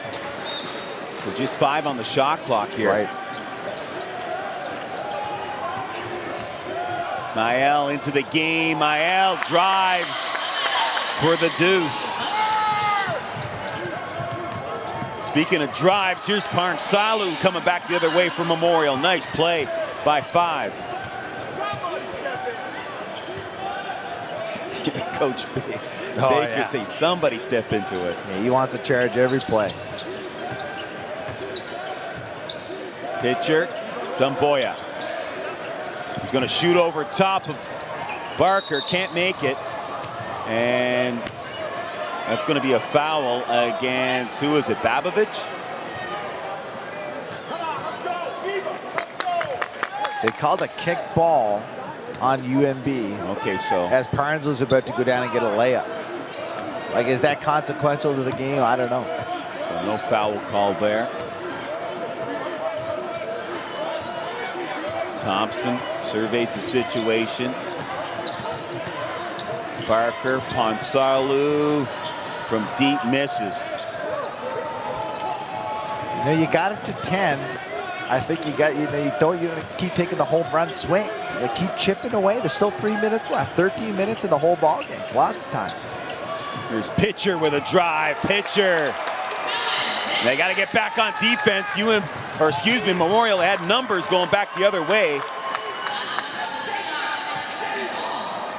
And you got Peter Benoit a little upset with Manuel. Yeah, that was a golden opportunity. Poor pass. But Pitcher he's been doing the same move, crossing it up, coming back to his right over and over and over. They're not onto it yet somehow, but he keeps on going to the well and finish that time. I continue, every time he has the ball and makes a play, I continue to look at my notes and see that this guy is a first-year player. Yeah, very, very poised, you know. He's a mature body as well. He looks like he's been in the weight room a long time. Not sure if he was a couple years out of high school maybe or something before he's over here, but he's doing a great job at the point here. Absolutely. 62-50 lead for the Varsity Reds. Inside for Wilkes. Oh, that is some tough work as Wilkes did some heavy lifting to get that deuce. Glued his pivot foot to the ground and just got balance and position. Thompson back the other way. No room for him there. Parnsalu trying to break down Hesmael and left it short, and he's fouled. And Davian Parnsalu out of Ajax, Ontario is going to go to the line. Get his first move off the dribble here. Once he sees it's an empty backside behind, look, see the open space here in the front of your screen? And then he just takes that right downhill. That gets called late, but got hit up top, got hit at the rack. Parnsalu's picking his spots a little better. Hit a three. They're worried about the three coming up on him tight. Now he's driving it downhill. So starting to use his senior leadership here and how he's going to play his offense. So it's a 14-point lead for UNB. 2:05 remaining in this third quarter. Memorial's got to get on a run. Yeah, they do it. Oh, and that hurts. Two free throws there. Wow. Ismail calls out a play. Here's Pitcher, and they're going to call Pitcher for the travel. And Pitcher, wow. A look of disbelief on his face. Well, he took off like Usain Bolt.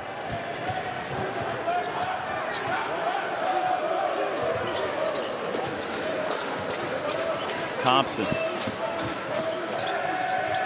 Chambers is into the game. Here's Gordon working on Sparrow. Gordon twisting, turning.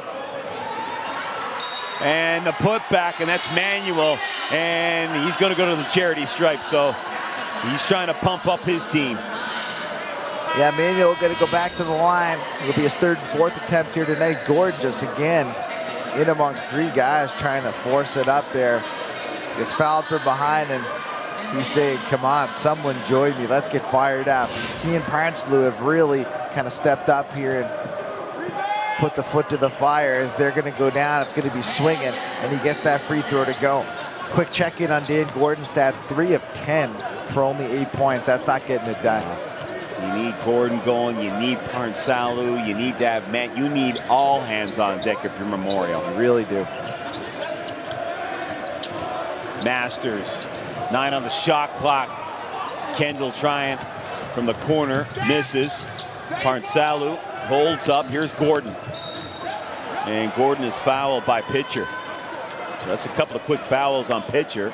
And that's the 15th foul, I believe, on the Varsity Reds. So Dan Gordon's going to go to the line. He hasn't hit a shot in a while, so if he can convert a couple of free throws and get the feel, maybe he can be a late factor. Better late than never. Oh God is going to come into the game, and Dumboya, who's been rock solid in this one, as has everybody on this bench for UNB, he'll take a seat. Dumboya 9 rebounds already. Been impressed with this young man. 7 points to go with those 9 boards. He's got an assist on a nice little pass in the paint earlier as well. Gordon makes his shot. Late stages of the third quarter. Oh God. Pitcher. Kendall. Chambers trying to contain Masters. That's not easy to do. Down the lane, little teardrop from pitcher. It could be anyone on any given night for UNB. You don't know who the sub is that's going to come in and burn you. Tonight it's been DeBoya and pitcher. Oh, good pass, Thompson. And then Manuel can't finish off, but he's fouled.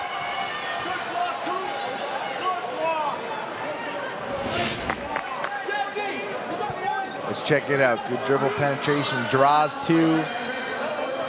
NEC just got him there on the arm. But Wilkes didn't really need to go help there. Kendall's doing a nice job of forcing him away from the basket. That's overhelp, which caused him to be late and pick up a foul.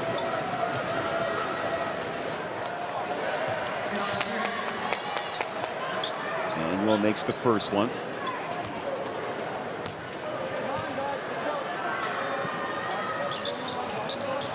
Oh, misses the second one. They've been struggling from the charity stripe here. That would have got him to single digits. Yeah.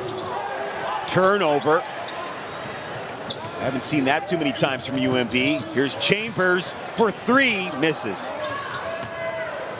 He rushed that, did he? Yeah, he rushed him big time. But he's not a bad shot. I mean, it's in rhythm in transition. He was open, though. Another turnover. They push it up for Gordon. Moves in. He's fouled by Oh God. And Dan Gordon heading to the line. And the UNB coaching staff, they are not happy right now. Well, turnovers and defensive lapses in transition. This is a good hard playoff foul. Gordon did well to even get it up on the rim with how hard he took the hit. There you see Coach Baker. These guys are great. Matt Daly, Pat Troy, they're you know, it's nice when your coaching staff is as passionate as the players are about the game. You know, you're out there, you feel better about emptying the tank when you look over, there's three guys doing the same. So there it is, back to the single digits after all of this. They are just hanging around a resilient Munns club. 11.1 seconds remaining. Can't make that second one, though. See what Memorial can do on defense. Time running out here in this third quarter. And that's a travel on pitcher. Yeah, another one just getting ahead of himself a little bit. So as much as he's had success, he's having some young moments here in the AUS as well. 2.3 seconds remaining.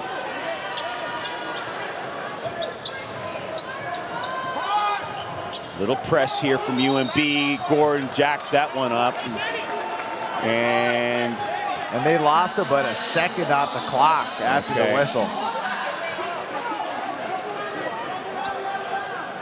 So 0.3 seconds remaining.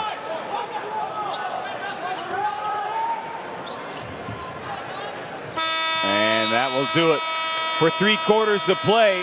Varsity Reds, one more quarter to go, trying to hang on and win this one, punch their ticket to the AUS Final on Sunday.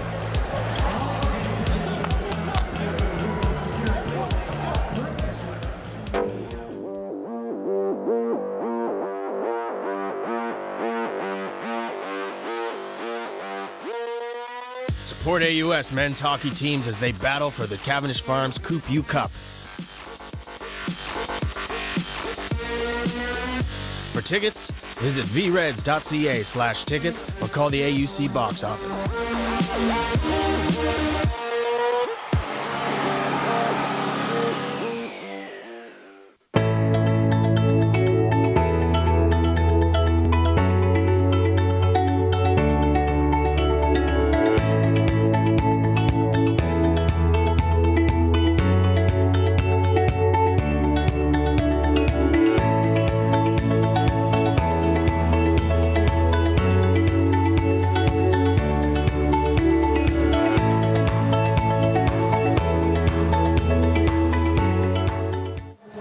Welcome back to TV1's coverage of the 2018 AUS Basketball Championships. Heading into the fourth quarter, the UNB Varsity Reds lead the Memorial Seahawks 66-57. Still lots of time left.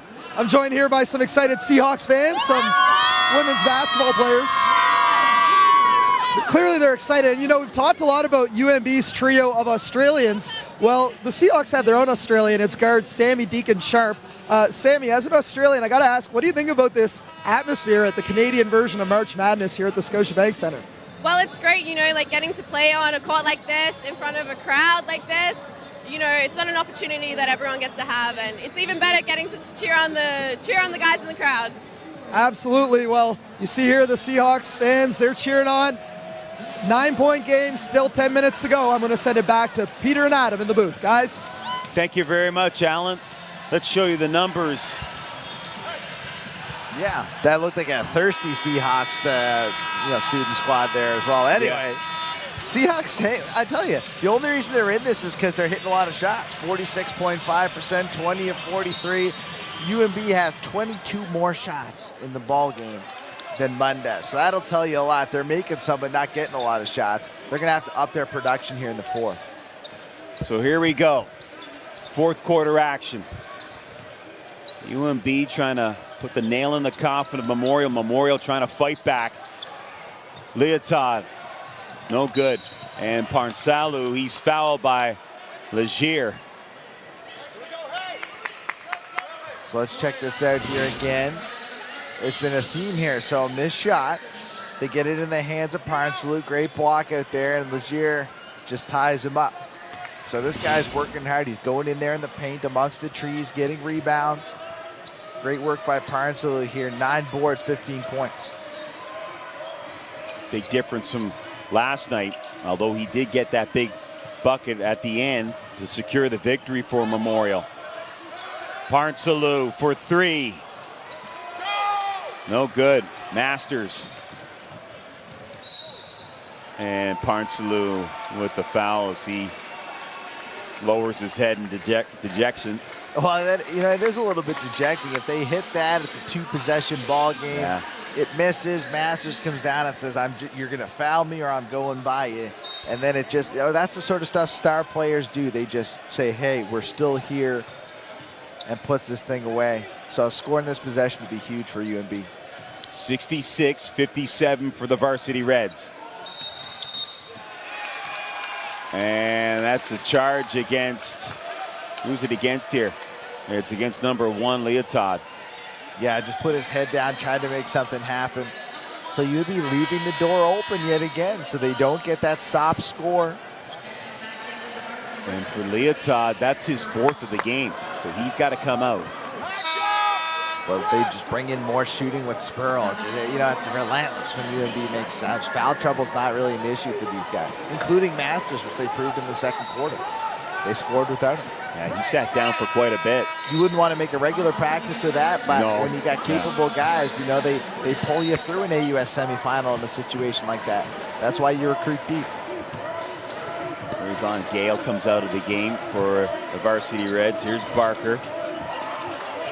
Oh, good pass inside. A little break in the defense, and Memorial able to capitalize. That's Parnsalu. They brought some of the screening action a little higher, but foul line extended that time. All the Varsity Reds went up there. No one on the back door.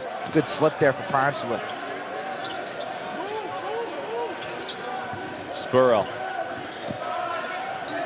Gamboya. From the corner, this is Jesse Kindle. Insane defense. Like he's standing right next to them, and they let a pass, catch, and shoot for Kendall, who's been on fire. Gordon trying to find his way in there. Gordon gets the bucket. No. No bucket? Travel? Well, they're going to call for the travel. Let's watch his pivot foot here. So catches it. 1, 2. Still on his left. Still on his left. I don't know, but he kind of drug it a little bit too. He started outside the lane, finished in the middle of the lane. Tough one. 10-point lead for Varsity Reds. Gamboya drives, puts it in off the window. Parnsalu. And he's going to shoot a couple. Transition defense has really been an issue with Davian Parnsalu. He's getting himself all the way into the lane time after time. They're either fouling him in the backcourt or he's getting all the way downhill into the paint. And it's driving Coach Baker and Coach Daly over to our left absolutely crazy, as it should be. They're giving them the proper messaging, get back and match up. Easier said than done. I mean, Davion's going downhill fast. He's a very skilled player. But there's 5 guys out there. Not everyone's involved in the rebound. So for Kendall, that's his third of the game. And those are two big free throws there for Memorial. So again, they can't seem to get past that 10-point margin, Memorial. No, they seem to continually get stuck there. They got it to 9 once, and it didn't last much longer at all.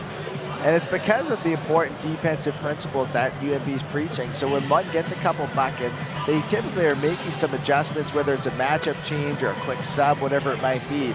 But Baker's taking this timeout right now to read the riot act, and he's saying, listen, guys, if we have this lead, 10 points, we're going to get some scores. They know they're going to score. It might not be prolific, but they still have 71 points right now. And if they get some stops in a row, 2-3 stops in a row, stop, score, then this one's in the bag. But it's a matter of executing that. And really what's holding them back from really running away with it is Davian Parnsley. So let's check some of his work here. Spurl, he gets, a little strong hook there, but nice work to finish it. Good battle in the paint here from Babovich, gets it to Parnsley. This was a nice in-rhythm one that kind of sparked him up for this late run. Hesitation. Comes to the right hand on the left side. Nice job here again. This is the slip. Watch this action comes here. Back door. Masters loses him. That doesn't happen too often. Good action for Munn. So as much as this is a defensive timeout for UNB, Munn gets a little rest on the bench. They get to talk about the next couple possessions of offense, how they're going to get a score, and then hope they can just hold this offense down. Chambers going to go guard Masters all the way in the backcourt here. 7:48 remaining in regulation.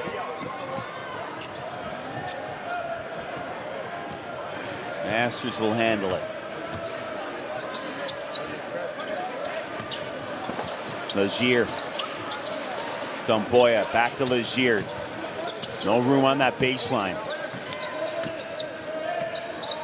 6 on the shot clock. Legier into the paint. Can't convert, and now Thompson, he'll slow it down just a tad. A lot of contact inside there, but Munn cleans the glass.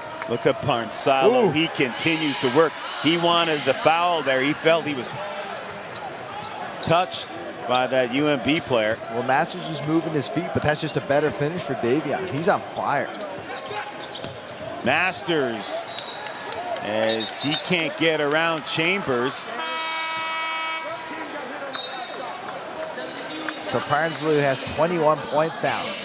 Leads all scorers in the ballgame, 7 of 15 shooting, 9 rebounds, 3 assists. Complete ballgame. Solid game. You're right, he needed to step up after last night. He's answered the bell. 12 on the shot clock. Spurrell inbounds the ball. Oh, and Parnsalo tried to save it, gave it Dumboya, and Dumboya makes him pay. Risky to save that when you don't have the numbers. Sometimes you might have to take it.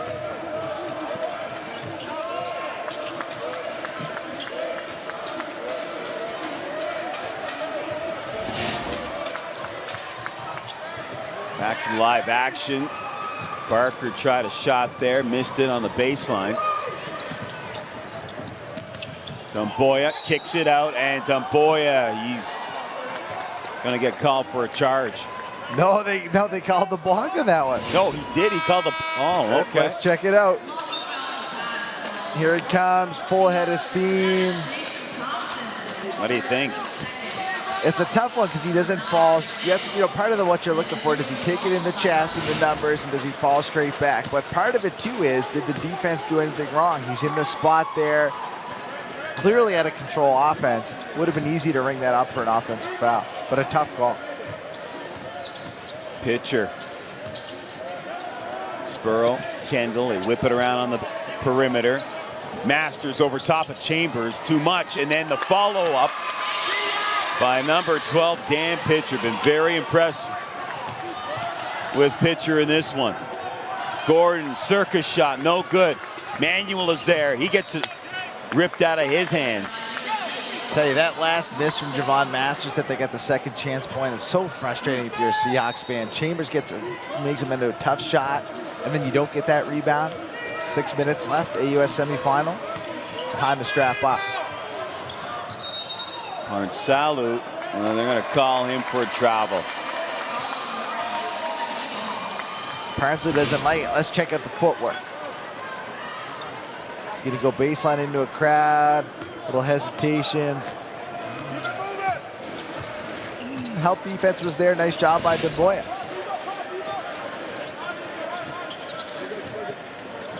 Oh, pinpoint pass. That's Jesse Kindle getting it to Masters. Beautiful finish, too. Flips it back up, catch the tail end of this. He just gets that up on the glass.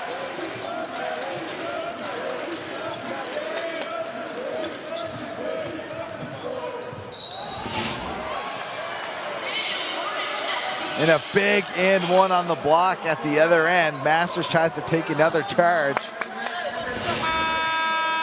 All right, we get our first look at this. Downhill, Masters. See, sliding in late. Didn't get his feet set, was going sideways, and Gordon gets a finish at a key time.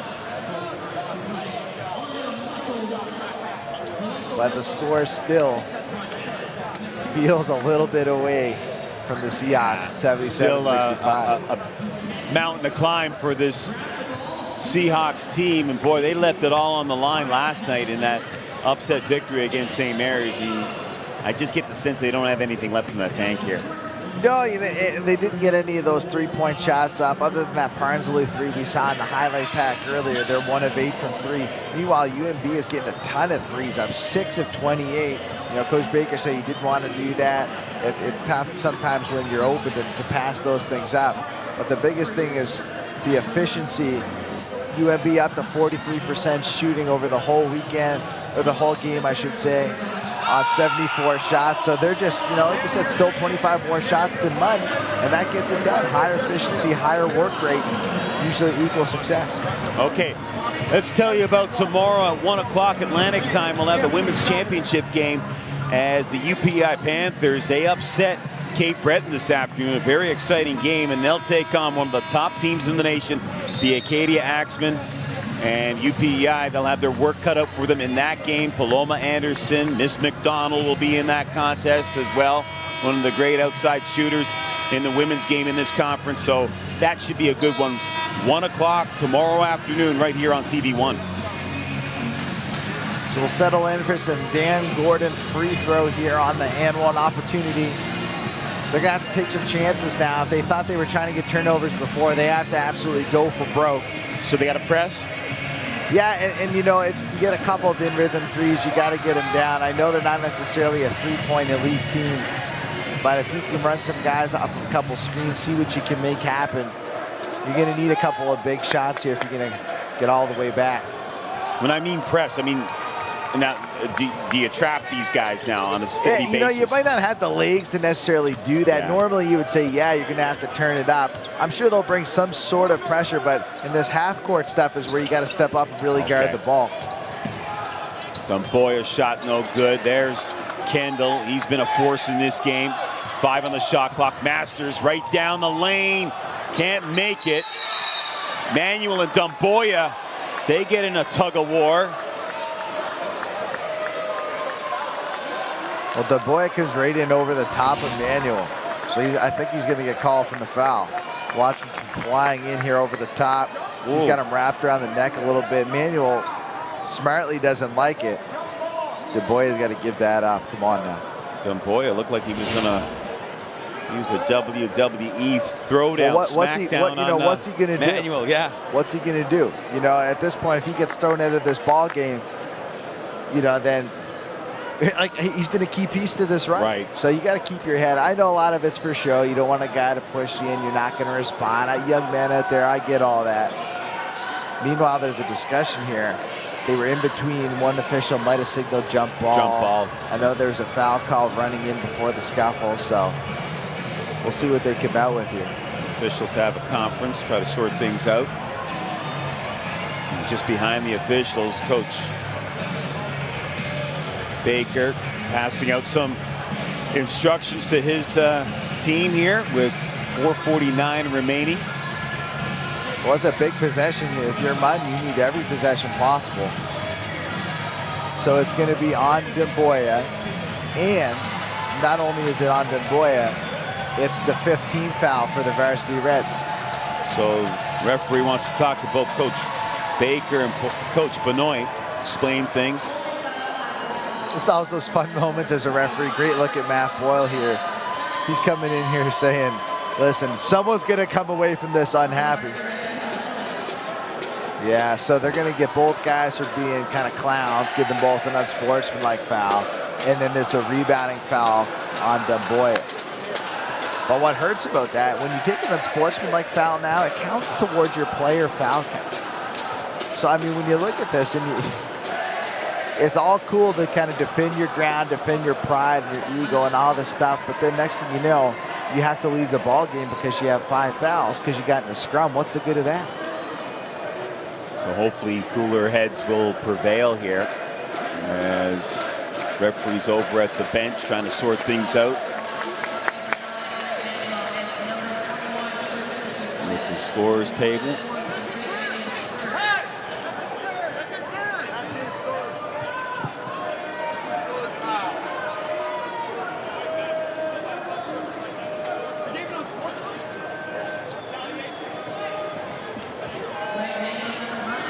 So they're still talking things over. So it's going to be Manuel's 3rd personal foul on the unsportsmanlike, and it's Dumboya's 4th personal because he took a foul in the rebounding action and also an unsporting foul. So that's his 4th. So they have to sub him into the game.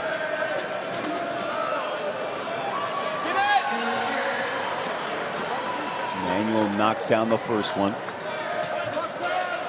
Still plenty of time here when you think about it, Adam. 4:49. It's just a matter of can they get enough shots to have a sustained run. It seems like it's so long. They come down and kind of grind out a possession, but now they're extending this defense, as you predicted, up into the front court. But do they have the leads? Back to a 10-point lead for the Varsity Reds. Masters. Masters, that pass somehow gets to Sparrow. Pitcher from the corner. Pitcher making it good. 2-point shot, his foot was on the line, but what a great shot in crunch time for Pitcher. He's had a wonderful evening. Good defense. They forced the turnover. Back the other way. Masters up and in. Another turnover, and things going off the rails here for Memorial.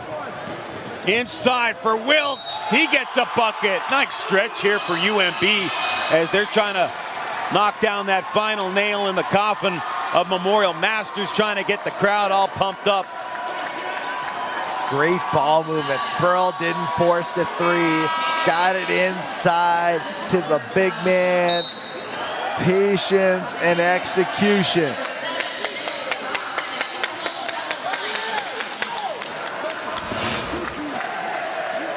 Here's the last 3 points for UNB. Last 3 scores, rather, for UNB. Well, there's the nice stroke from Pitcher. They turn it over right away. Again, where's Babovich going right into the defense there? Active hands, forces it, touch pass to Masters. And then finally it concludes here again. Sproul could have shot that, instead dumps it inside. Meanwhile, live play goes on. So a foul at the other end as we get back to live play here. Coach Baker again with some instructions. So Spurl gets hit with the blocking foul on more free throws for the Seahawks.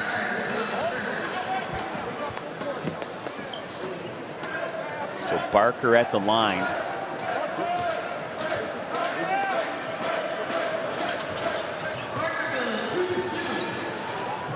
And it's 83-69, and boy, the margin is spread here, and it's going to be tough for Memorial.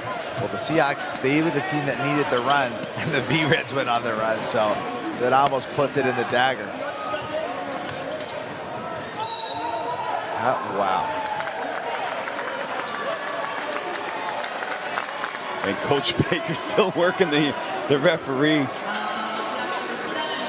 And he's got to be careful here. Well, Masters got the call. Obviously he's talking about a previous possession, but I tell you, it takes a lot of patience to be a basketball referee, folks.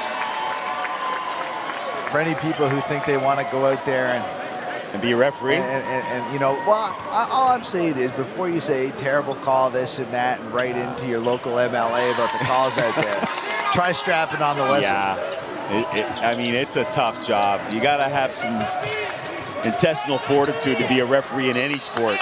100%. You know, in Mud, there's no quitting these guys. Like they're just running right back down there. They're trying to hit the back door, move the basketball. Great mentality. You look at that team, they don't have size, they don't have depth. There's no low post presence, yet they somehow, you know, they scrap and claw. Yeah, really. You know, and a lot of these guys, it goes. You know, I thought something was going to go down there in front of us and Coach Baker. But, you know, a lot of it goes towards setting an example for the young guys on the squad. You know, Manuel and Gordon and Parnsaloo, like these guys, they come in here after a grind all season long. You know, they're the only team that's flying around most of the time off the rock every weekend. They're the only team that's doing double headers every weekend, and yet they still come in and try to do this. It's, you know, it's very impressive, despite what the score is. So timeout called with 3:13 remaining. It's an 85-73 lead for the Varsity Reds. And they're close to getting to the promised land, getting to the AUS Final. If they can hang on here, they're going to meet St. Avex. And I'm a big believer in momentum game to game. So yeah, you know, a lot of times you say if you lose a bad one, you say, oh, well, we'll get the next one. But it's so true when you're on a winning streak and things are going well and you carry confidence. That certainly does apply game to game. So the Varsity Reds, how that applies here tonight is if you finish this last couple of minutes and you're efficient offensively, you get those stops, you get those rebounds, you feel very good about ending the game on a high. Whereas if it's the opposite, you might be a little bit sluggish tomorrow. So very important here to commit and execute. Okay, let's send it over now to Alan April. Alan? Guys, when you talk about the Memorial Seahawks, this group of fifth years, Davion Parnsaloo, they lost a teammate a few years ago. Jacob Ranton, a young man from Waterloo, passed away in the middle of the season, and he was a fantastic young player. So this group has grown. They've gone through tragedy. Peter Benoit was his coach, and actually Ranton was a high school teammate of Javon Masters as well. So that loss shook up the AUS, but this Seahawks team, you know, they're so proud to get that first win in 16 years here at the Scotiabank Center, and I know they play each and every game with a heavy heart, thinking of Jacob Ranton and his family. Back to you guys. Thank you very much, Alan. So let's see what UNB comes out with here in the final 3 minutes. They're going to have to deal with a little bit of pressure. What kind of shots do they get? Thompson trying to close down Masters. Here's a screen coming from Wilkes. Got the switch they wanted. Mid-range, no good. Loose ball picked up by Pitcher. Pitcher again. Wow, Dan Pitcher. This is my first time opportunity to see him, and boy, I am just so impressed. Yeah, I've seen UNB play a little bit, and Pitcher wasn't on my radar, to be 100% honest with you. But he will be on scouting reports from here on out because this guy has come to play in a big game. Well, I'm looking at his regular season stats. He averaged 3.4 points per game, 1.4 rebounds. So not stats that stand out. No, but and as he gets more regular reps, there's going to be a lot more shots available once Javon leaves his team next year. That's right. That's the guy that gets most of the shots. And they're trying to fill that void. This is a nice young man to look at. Future is bright. But so is right now. Pitcher working against Manuel. Nice passing here. Kindle. Spurrell. Loose ball. There's Pitcher again. Some guard has got to box him out. Manuel got the board. He just flies in there. No one laid a hand on him. He stole it. Thompson floater misses. Manuel follows up and gets it. Under 2 minutes now remaining in this one. 89-75. Clockwork Angels going against Memorial here. Pitcher. No good. Damboya, he taps it. Masters, no look pass to Damboya, gets it to roll. Beautiful pass. Nice feed by Javon Masters. So this is just a substitution here. Under 2 minutes, if your team is scored upon, you can make a sub. So everyone's out here. That's on all the whistles, in case you're hearing the whistles. Everyone thought it was a timeout. They're trying to get him back to the bench. What a treat to watch 23 play for UNB. Oh, it's, you know, doing it all. And he likes the spotlight, too, a little showman after that. Yeah, nothing wrong with that. This is entertainment, too, you know. Total.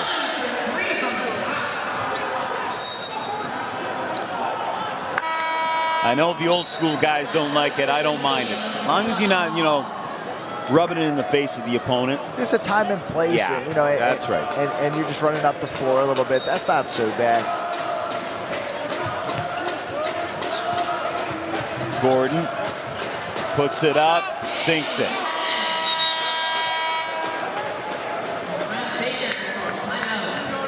Okay, timeout called. 1:23 left. And for Dan Gordon, this is going to be it for him after this game by the looks of it, and he's had a pretty good career. Let's take a look at some work from number 23, Javon Masters of UNB. Yeah, you know, he's working the mid-range. Again, we talked about that's how he operates. That's his very first shot of the game was off the glass on the bank. Sees a nice ball screen from Gale, and this is the patience of Javon. His eyes are always up. He's protecting the ball, but he's surveying the scene. Here it is again. That's just poor transition defense. They can't deal with the strength on that one. Still 85 feet downhill. Good luck, Chambers. And one. This guy is just amped up. And when you can play at pace and execute, that is dangerous. There's a lot of guys that have skill, but you know their pace is not quite as high as they need it to be. You're a good player, you're not an elite player. When you add speed with top flight skills, you're elite, and that's how you become all time. Would you put Devontae Provo in that category of Saint of X? No? Provo, he's a very his scoring is not there. He's a quick passer. Okay. You know, Provo's got a lot of tools in being a point guard. You know, and no offense to Devontae, I mean, he's an excellent player. He's top, you know, he's been one of the top players in this tournament. Right. But the guys like Javon Masters are really few and far between to see in the history of U Sports basketball. And he's going to get his wish in a minute and 23 seconds. He should be heading to the AUS Final. It'll take place tomorrow afternoon. We'll have it right here for you on TV1.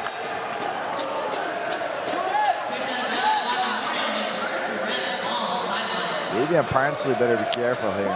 He's getting a little animated. I know he's frustrated, but got to finish with class. Parnsalo, another fifth-year player. And he's had a real good career for Memorial. And so Munn's going to try to extend this game a little bit here and play the foul game with 1:17 left. The boys came in and had a nice couple of minutes here after getting in that altercation there with Manuel. He's been poised. He hasn't forced the issue. There's been no ill effects to any of that.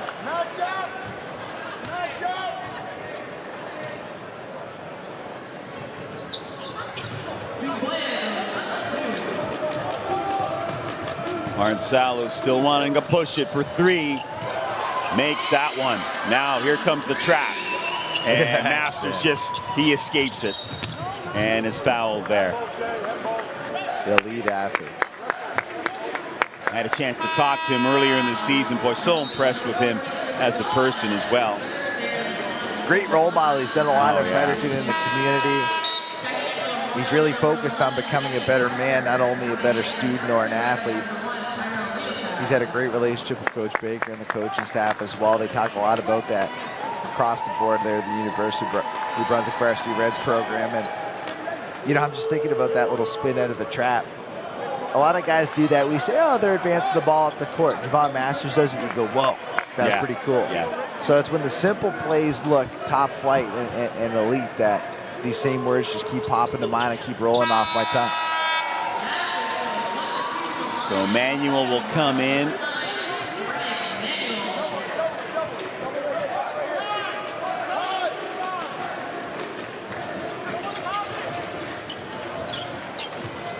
Parnsalo. Oh, that's a tough shot. And Dumboya skies to get the rebound. Here's Masters. Pushes it ahead. Jesse Kindle, he's had a strong game, and that's Barker with the foul.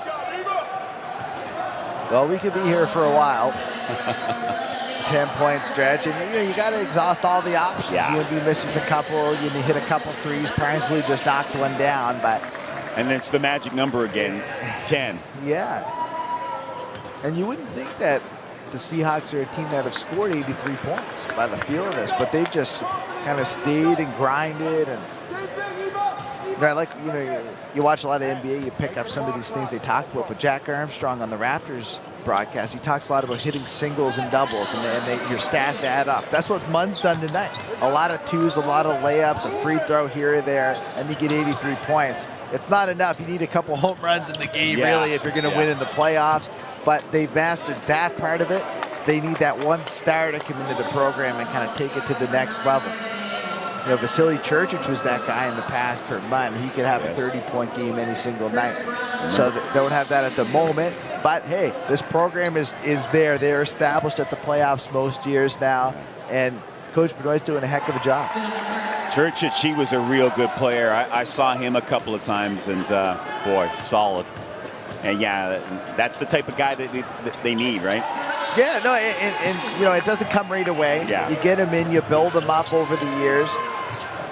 This team has been, self-made through hard work. Like Davion Parnslew and Daniel Gordon are not household names in the past, but in the AUS, they're known in these circles now after a stellar career. They're going to keep building on the rock. There's no doubt about it. Doesn't hurt either when you got a guy like Carl English. He's come back home to play professionally, and that kind of sparks, I think, some more interest in the youth. That, hey, what's this basketball all about? It attracts a little bit of a different crowd. Does the NBL of Canada, where Carl plays for the St. John's team, and the biggest thing about it all is role models. That's what I always look at. How do you represent yourself with the community? Are you a good person? Yeah, you're a great basketball player, but do you want your kid paying attention to this guy? Say, yeah, I want to be a good player, but do I want to be a jerk off? Like, if someone is that, I'm not going to pick a guy. That's unfair. But it's got to go both ways. And I think the AUS does a great job with that, promoting citizens. And the NBL, Carl's a great example of that in St. John's. They bring in a guy his caliber, and it shows. Davion Parnsalo, his career about to come to an end in the AUS. And he'll end up being the all-time assist leader for Memorial University. And there you see Peter Benoit with his two seniors, Parnsalo and Gordon. And Parnsalo getting a little emotional, I think. Well, you hate to see that. Any guy's career come to an end on a negative note, but that's just a guy who's emptied the tank. Yeah. It's blood, sweat, and tears, 5 years. It's been a pleasure calling Parnsalo's games and watching him play. It's been a treat, and they'll miss him at Memorial. So, 5.2 seconds now remaining.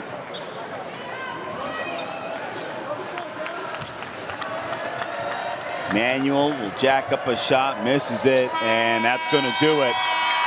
So the UNB Varsity Reds, Javon Masters and the UNB Varsity Reds, they're heading to the final tomorrow afternoon, and they're going to face St. FX. That is going to be one heck of a game. It's going to have a lot of intrigue and interest. It really is two teams that have gone head-to-head in some battles all year long. And it's important to note that this is a moment for the Varsity Reds program. Yeah, you've made the final. I know that they're saying they have unfinished business, but it is a moment to celebrate. They've been having a little bit of trouble getting out of that semifinal in the past. Now you've done it. I like their mentality. They're not celebrating like they've won anything. But at the same time, you got to look in the mirror and say, we've gotten to this point. We've earned our place in the final. We are a special team, better than we've ever been. And that's the belief that's going to carry them forward if they're going to have a shot at taking down the X-Men. If you're St. FX, what are a couple of keys for you tomorrow afternoon? What do they have to do? Two things off the top of your head in order to win a championship. St. FX? St. FX. Yeah, well, you got to keep the starters rolling. It's a team that they run off of motivation and off of pressure and off of energy, and it starts with those guys. You can't expect guys maybe without the experience. Yeah, Justin Andrew had a big night tonight as a young guy, but it's got to come from the leaders. The lights are going to be brighter than they've ever been. Can they go out there and execute? Coach K has been in these moments. He's going to be able to share a couple stories. They're playing for something bigger than them. This is a team that's been together for a long time. You know, this is Wade Smith's honorary year here as the chair of the AUS. His son is playing for that team. They got they got boatloads of motivation, but can you put that in a bottle and execute a game plan and do it with efficiency? That's what St. FX is going to look to do against the Seahawks, or Varsity Reds. And you know, you have all these veteran players with St. FX, and you go back 5 years ago, I mean, this team was rebuilding, and here they are, yes, AUS Championship. Here is Alan as he's with Javon Masters.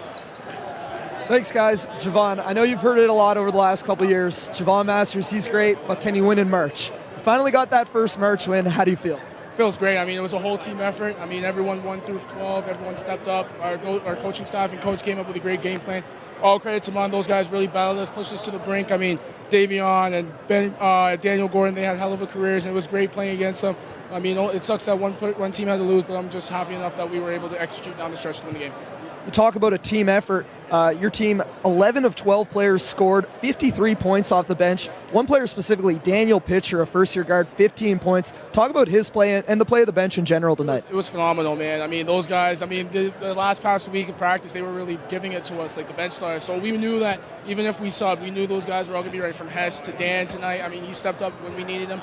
I mean, he was phenomenal, and everyone, Cooper Wilkes, everyone. So, I mean, our team is really deep. I mean, like you said, 11 to 12 guys scored. So for us to be able to win the AUS title tomorrow, we're going to really need our depth to come in.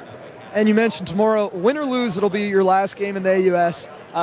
What can fans expect to see, and what's the key to regrouping and game planning for St. FX tomorrow? It's going to be a lot of fun. I mean, it's going to be a great championship atmosphere. I mean, 2 teams going at it for the right to go to nationals. St. FX knocked off the 3-time defending champion. I mean, they're ready. They've won 2 times, but I mean, we're really confident going in, and for us to get that win and just host that trophy and bring it back to Fredericton would mean a lot. But I mean, we just got to execute tomorrow. Congrats, Javon. Another masterful performance for the AUS MVP, Javon Masters. We're going to send it back to Peter and Adam now to wrap it up, guys. And you can see that smile on the face of Javon Masters, and he's going to be on the big stage tomorrow as we take a look at the final numbers in this one now. Additionally, following up on your point about tomorrow's final, point of emphasis for UNB, this turnover number. 7 turnovers, single digits against the Seahawks. St. FX is going to look to double that. And if X is going to win, they're going to need to force a whole bunch more turnovers. Varsity Reds, you let them take 86 shots, this is what happens, just shy of 100 points.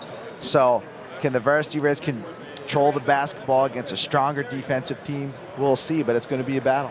So 2 big games tomorrow afternoon. And at 1 o'clock, we'll have the women's final. Paloma Anderson and the Acadia Axe women, they'll take on the UPEI Panthers. And then later on in the afternoon, 4:30 p.m. Atlantic time, it'll be Javon Masters, UNB Varsity Reds, taking on Mr. Bursey and company. So once again, the final here, it is UNB coming away with a 96-83 victory over Memorial. On behalf of Adam Detjen, Alan April, and the entire TV1 crew, I'm Peter Ruckhazer saying so long from Halifax. We'll see you tomorrow afternoon.